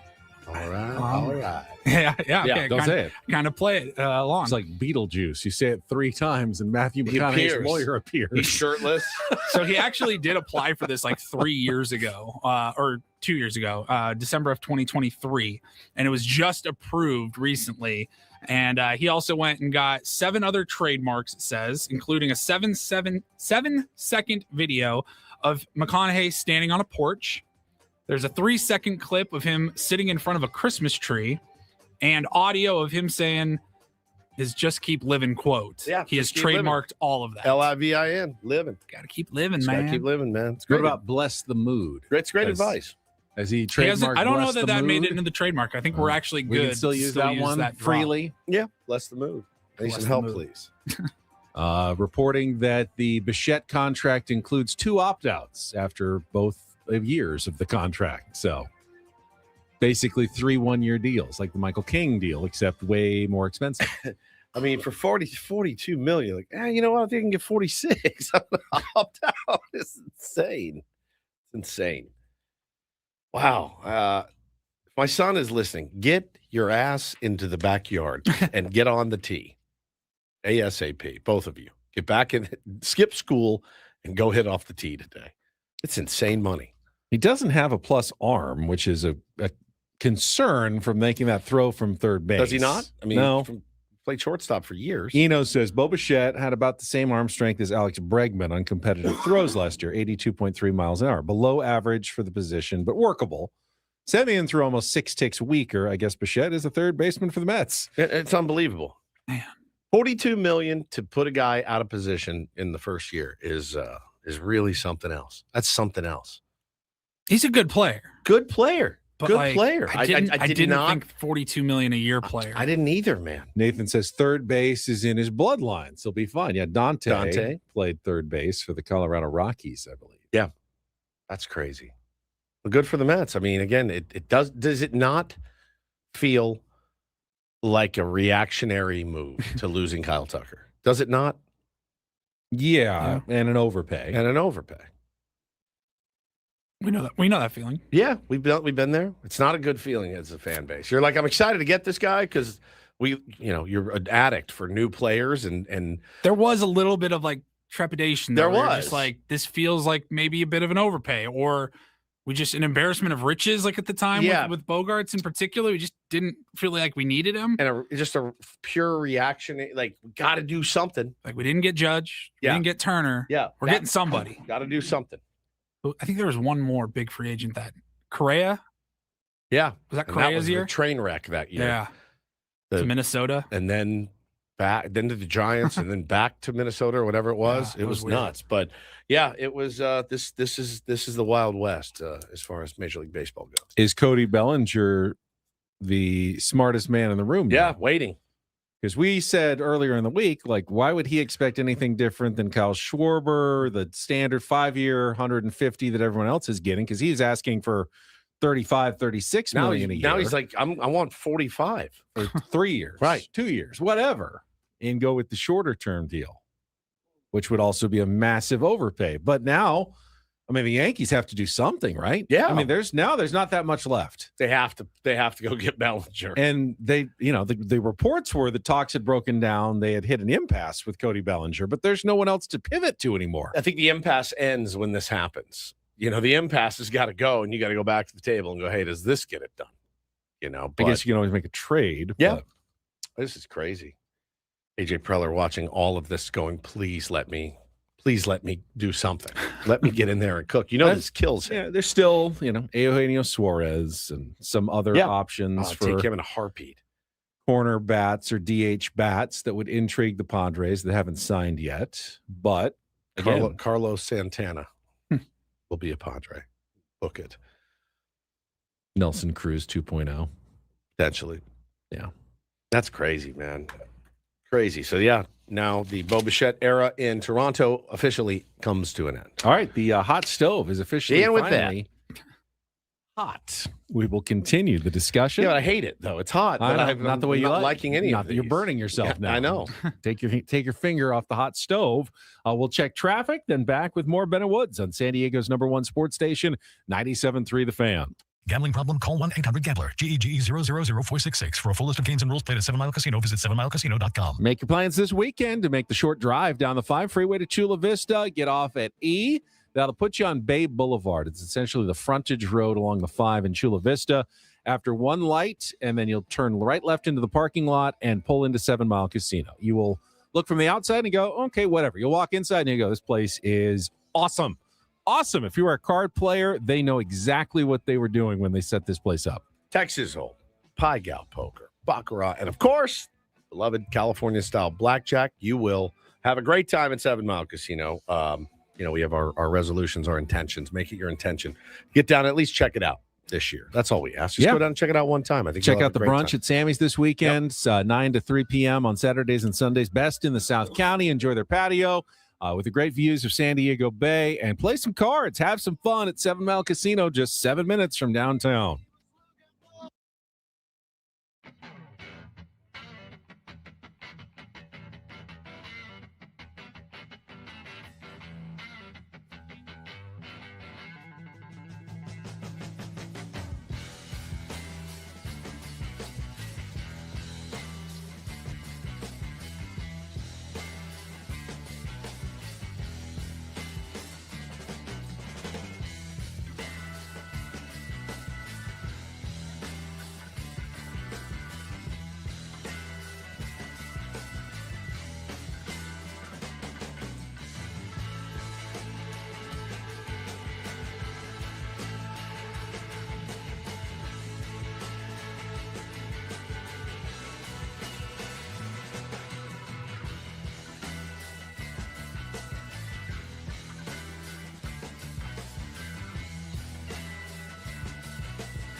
Hey, player, this is all yours. This room with this view. This speakeasy with this cocktail. Hey, could you make that too? The spa with this. Ah. And this pool on this roof. This is all for you. The all-new Hamul Casino Resort, now open.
Well, guess I'm Ben Woods, appear on the David P. Shapiro Fan Hotline. David P. Shapiro, criminal defense attorneys, helping good people regain control of their future when charged with a crime since 2010. Visit davidpshapirolaw.com. Just talking about the news, Bo Bichette signing a 3-year contract with the New York Mets worth $42 million a year. Padres still need to add a corner bat, potentially to their lineup. We mentioned Eugenio Suarez. Don't know if they're going to be able to swing that. Luis Arraez remains available on the market. And I was just going through the numbers quickly. Bo Bichette is also a guy who believes in batting average. He's a guy who believes in making contact. His hit 290 last year, but he has a little more power. He's been hitting, in the 20 home run range the last few seasons, been about a 4 to 5 WAR player. Now, Luis Arraez early in his career was a 3 to 5 WAR player with Minnesota and Miami. Hasn't been that the last couple of seasons with the Padres, but he has a 320 career average right about there. If Luis Arraez could add, he had 8 home runs last year. So if he could add another dozen home runs at the expense, it's a lot, but at the expense of 30 to 40 points to his batting average, he would be Bo Bichette, a below average defender who makes good contact, can hit for a little bit of power, good clubhouse guy. Everyone likes him. I mean, is he all of a sudden could make himself into a $40 million a year guy just by doing that? That's insane. Is that all he needs to do? Is that not ringing alarm bells in Luis Arraez? Like, why am I so concerned about winning a batting title? I could hit 40 points less, hit a few more home runs, and teams will be like shoveling wheelbarrows full of money at me in the offseason. That's all I need to do. Feels like a bit of a reach, as Ray Darko says. I don't know. Yeah, if you could if he could hit 30 more home runs, then he could get paid like Aaron Judge does. If he could just pitch every 5 days, then we're looking at like Shohei Ohtani, essentially. Yeah. Could he hit 2.5 times as many home runs as he did last year? That's a lot. Well, most people can't, because most people are already hitting 240 to hit their 16 home runs. Luis Arraez is trying to hit 350 or 330 every year. He just stopped trying to do that. What kind of player would he be? I don't know. He doesn't. Tony Gwynn made that change later in his career, where he added power. It came at the expense of some of his contact and average, but Ted Williams, made that point to him. Purple says, if my grandma had wheels, she'd be a bike. Also true. You hear the stories. Wade Boggs, they always said Wade Boggs could have hit home runs. It was like, I'm going to use the green monster to hit singles and doubles. Ichiro. Huge knock against Ichiro. I remember growing up as a kid in Seattle. Right? He was the contact leadoff hitter. Right. And then, guys like Brett Boone, Edgar Martinez, they moved on, they retired, and they said, hey, what do you think about sliding down to third in the lineup back when, third and fourth in the lineup were like your big power hitters? And he didn't want to do it. He's like, no, I'm a contact hitter. I'm a leadoff hitter. But he could hit nukes. They would show him at batting practice. He would just hit home run after home run after home run. And I'm like, that's that people said, they're like, he would win the home run derby. I'm not talking about some no talent putts. Luis Arraez is a good hitter and knows what he's doing. I've never heard you call anyone a putz in my whole life. I'm actually giving some respect here to Luis Arraez in that I believe he's got a singular talent, but I don't know if that he's maximizing it with what he focuses on. I did see him working out in Padres gear today. Is that a weird thing when you're a free agent? Are you supposed to just shed all your team gear? Wouldn't you just put on like Nike shorts or Adidas gear and like no colors and gray workout shirt? I'm waiting for the call. Like not giving you any free advertising until you pay me. Like the shorts, the top, the whole bit. Like he looks like he's in spring training getting a lift in. It's crazy. Did Roki wore Padres gear? Roki gear? or Yamamoto. One of them wore like a ton of Padres gear. And you're like, we got him. this one's the easiest free agent signing ever. How'd that work? Not great. No talent putts. That's not what you're talking about. Not what I'm talking about. That's right. Yeah, I think it's a stretch to ask Luis Arraez to hit 20 bombs. I do. Even if he at the expense of 40 points on his batting That's average. A completely different completely player. different. Yeah, it is. He gets knocks on hits outside the zone. Like only Vladdy Guerrero Sr. would hit balls that Luis swings at out of the ball. But he's like the only one. Who else is a notorious bad ball? There was some in history. Vladdy's the one the one you remember. Vladdy's the one you He would hit it remember off the most, ground, and you're like, how did you get that? How did you even get wood on it, much less hit it out of the ballpark? And Luis would need to be beyond elite, and they would have to, they have to pitch you a certain way too. Certain way as well. With Luis Arraez, like, throw it up there. He's gonna swing at it. I guess I'm just looking at Luis Arraez, going, what you're doing is not maximizing your value. Well, for sure. It starts with his discipline in the zone. That's where if he wants to maximize his value, stop swinging at balls 3 feet off the plate. And I know you get knocks on them sometimes. So sure, you feel when you have a bat in your hand, you can do anything with it and any pitch, anytime. And it's kind of worked for him for a long, decent part of his career. Did you know that Luis Arraez's on-base percentage, career on-base percentage, 30 points higher than Bo Bichette's? Crazy. And he doesn't walk at all. What's their slug? Slug is 469 for Bo Bichette and only 413 for Luis Arraez. Yeah. That's right. Can you add 50 points points to your slug at the expense of your average and keep that on-base percentage right around where it is? Yeah. Don't know. I don't know. I do get the sense that Luis Arraez may be back here. I haven't heard anything. No whispers. I would tell you if I heard whispers, but I get that sense. Don't you? Yeah, because I don't feel like he's a guy who is benefiting from this late surge of money. Not at all. I don't think he's the, oh, well, we didn't get Kyle Tucker, let's pivot to Luis Arraez from a lot of teams. So I don't think he's going to benefit from that. And the Padres are, and AJ Preller does play the patience game. He does. He will wait out, guys. Okay, call me.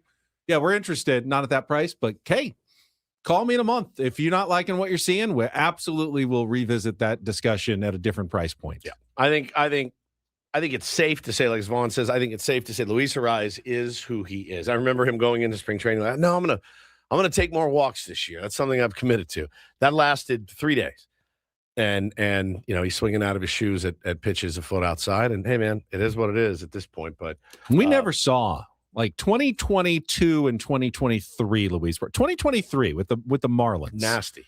354, 393 on base percentage, 469 slug. Crazy. And a 4.9 WAR. Sign up with for that. 10 home runs. No wonder Skip Schumacher never had him and said that was the best player he's ever best player I've ever coached. That was insane. And then he came to the Padres and he became a 1 WAR player each year. We never got that, Luis Arraez. Why? How? How does that happen? Well, maybe he wasn't being used the right way. I don't know. So frustrating. So frustrating. Yeah. So he goes, Cole said, I'd take that. Yes. I'd stab somebody with his letter opener for that. I mean, yeah. If 2023 Luis Arraez is available, I'll take him. Take him and play him every day. Yeah. You can even bat him second if you wanted at those numbers. We never saw those numbers in San Diego.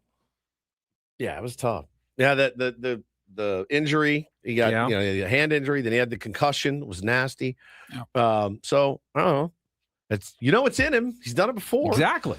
So I don't know. But yeah, the patience game may be the right thing with a guy like Luis Arraez, because again, I don't know how many guys are knocking on his door to be like, hey, we lost Tucker, we lost Bichette. How about you? It's just a different player entirely. All right, we'll take our final timeout. Come back, spin the topic wheel, wrap things up on a Friday. Yeah, Get you ready for the long holiday weekend with Ben and Woods on San Diego's #1 sports station, 97.3 The Fan.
Hey, player, this is all yours.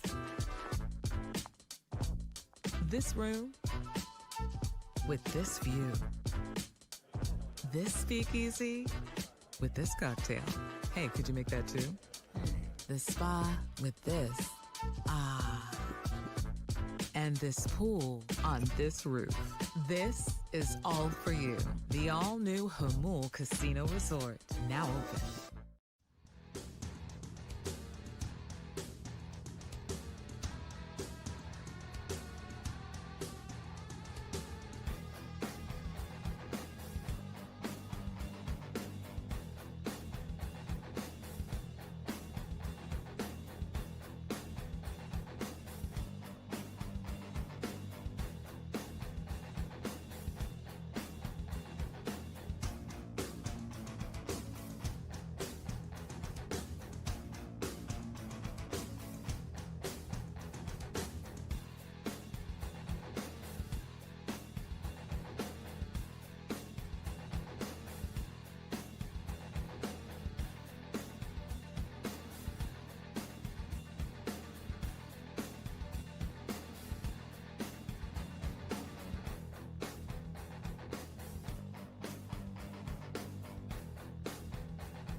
What's on the agenda for the boys this weekend, you guys?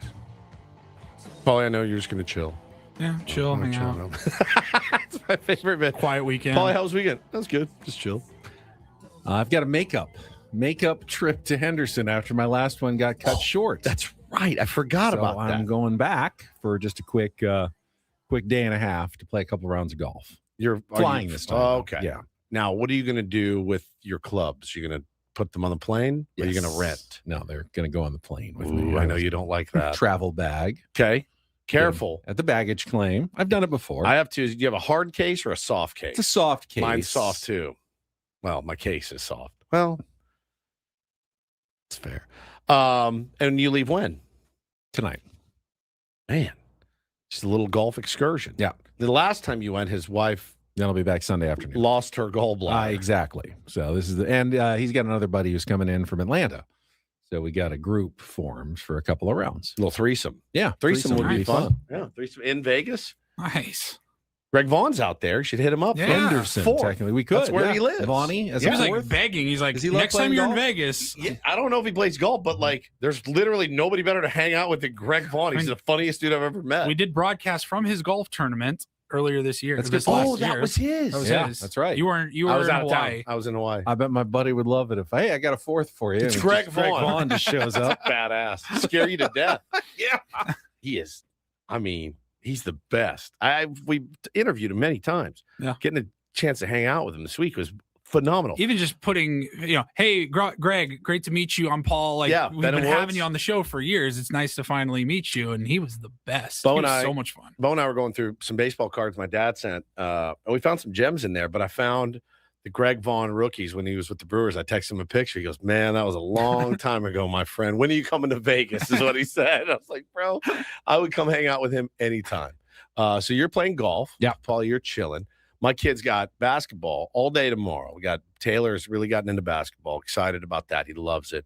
Wears his jersey to school. It's the greatest. Can he get the ball up to the hoop? Do they? They have a little hoop. Low hoop. They have a little hoop. And apparently, I wasn't at his first game because we were at camp. But Hannah said you should see him on defense. He's like a pest. Like I can see that. I can see that. And so, but he loves it. He had an assist in game 1. He loves the kids on his team. He's just so into it. So that makes me happy. Bo's got a football game tonight, basketball game tomorrow. He's got the shoe game too, right? Yeah, he's got the shoes shoe that game for basketball. that you got him years ago, and so they're fired up. With long, big sports weekend. I can see him over pursuing on defense. Oh yeah, you got to stay on your man, stay in your zone. Just because the ball's over there doesn't mean you sprint Can't back cheat, and forth the whole time. Pick passes. He's like who's like the peskiest defender.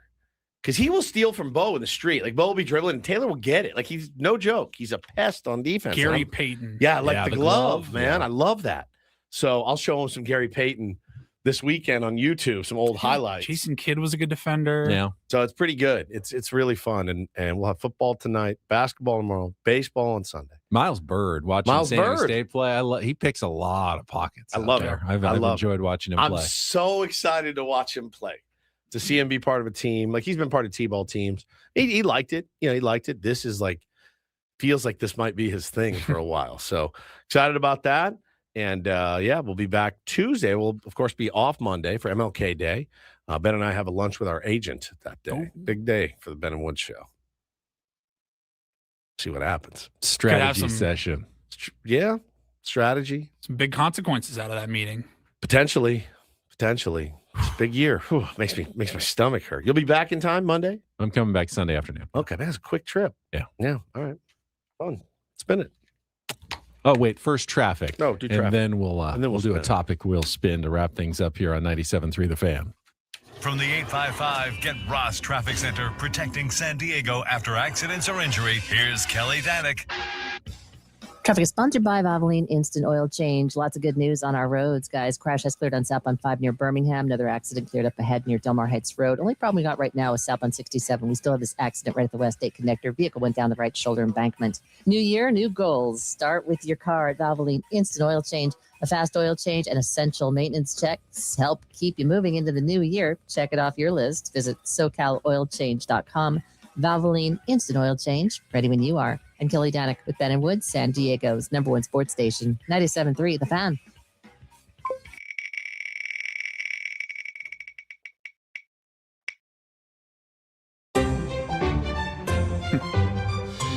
What is something that you are way too competitive about? Golf. Baseball. Basketball. Sports. Go figure. Sports. But yeah, I had problems with it all at fantasy camp too. Yep, I did too. Yeah. Remember, I had a helmet throw. Guy looking for his first hit, strikes out. I'm on second base.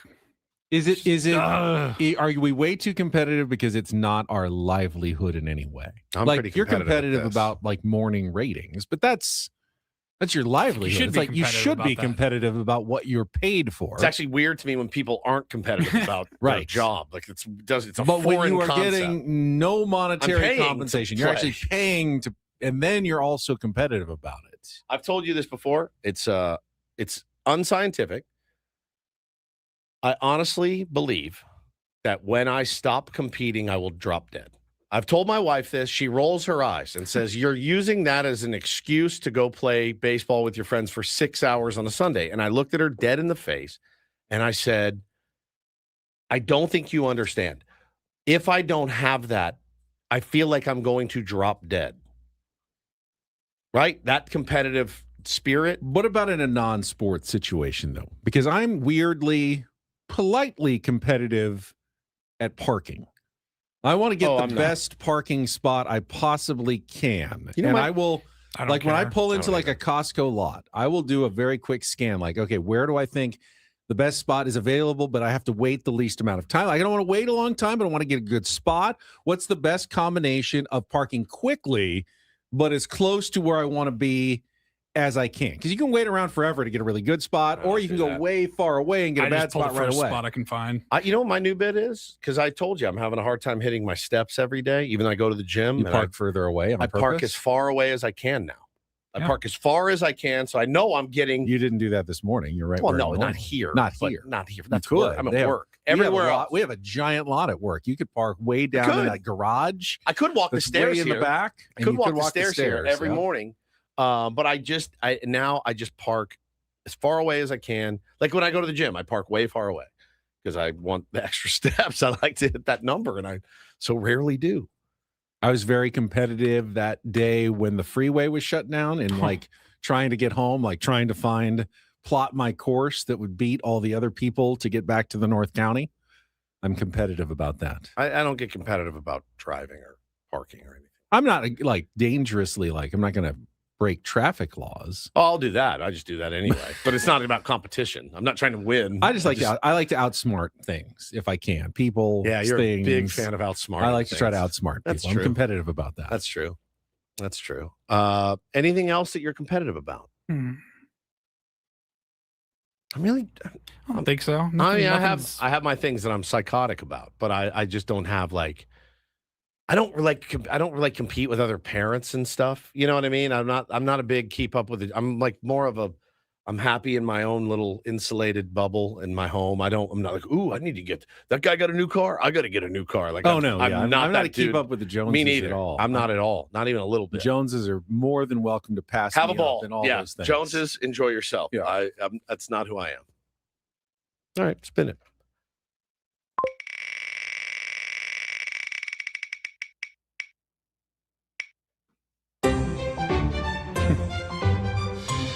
What movie is objectively bad, but you still love it? I have a thousand. Stone Cold, featuring Brian Bosworth, one of my favorite films of all time. He's Brian Bosworth, the football player. He's horrible in it. He's an undercover cop in a motorcycle gang, and Lance Henriksen is in it, who's brilliant, and I love it. Stone Cold, brilliant. There's some movies that are so bad, but you're almost like, I think it was intentionally bad, like artistically, like they were going for that. And it's ironic that it was actually really good. Bro, not any, but there's 4 or 5 Steven Seagal movies that I'm like, I will stop down for Out for Justice anytime it's on. I think it's more like we were just listening to Damon and Affleck doing an interview. Like Geely is like unanimously always like one of the worst movies of all time. So like that would be one where you're like, that would fit this question. You're like, everyone says it's a terrible movie, but I loved it. So this is more a movie from my childhood, which I own the VCR cassette, the VHS tape, watched a million times, loved it. But it's objectively not a good movie. It's The Goonies. Everyone loves The Goonies. It makes no sense whatsoever. If you actually stop to think about anything about The Goonies. Yeah, but everyone loves it. So that doesn't count. Everyone loves it. But it's not, no, it's regarded as a good movie. It is. So then it really shouldn't be. The question is what it's filled with bad kid actors who are completely overacting. None of the plot makes sense. They follow a pirate map on the Oregon coast. And it's in Spanish, yet it rhymes in English when they translate it. Makes no sense at all in any part of the movie. Like all these booby traps would last 150 years. Like that piano, the Bones piano, that thing's actually going to play. There's no way the pirates are going to make an organ out of bones. Work. It's just no chance. This doesn't work. It doesn't work because everybody likes the Goonies. Right. But it's not. It doesn't make any sense at all. It's like saying Knocked Up because Seth Rogen would never sleep with Katherine Heigl. You have to suspend so much disbelief for that movie. Yeah, that's fine. It's a different question. Fine. Altogether. Everybody likes that movie. It's our time down here. The dialogue is so bad in the movie. It's awful. It's a good one. Encino Man. Loved it. Loved Encino Man. Objectively a bad film. You know what? There's a sports movie that a lot of people did not like or they crap all over. Draft Day. Yeah. I watch it all the time. Not all the time, once a year. Bo Callahan. It's always on Netflix right around the draft. And I'm like, yeah, I could watch that. Little Kevin Costner. Roadhouse is such a turd, but I love it so much. You're telling me there's a bouncer somewhere that we got to get him. If we get him, we'll turn this place around. Dalton. They bring him in, and then he's got an old veteran bouncer that has taught him the ways.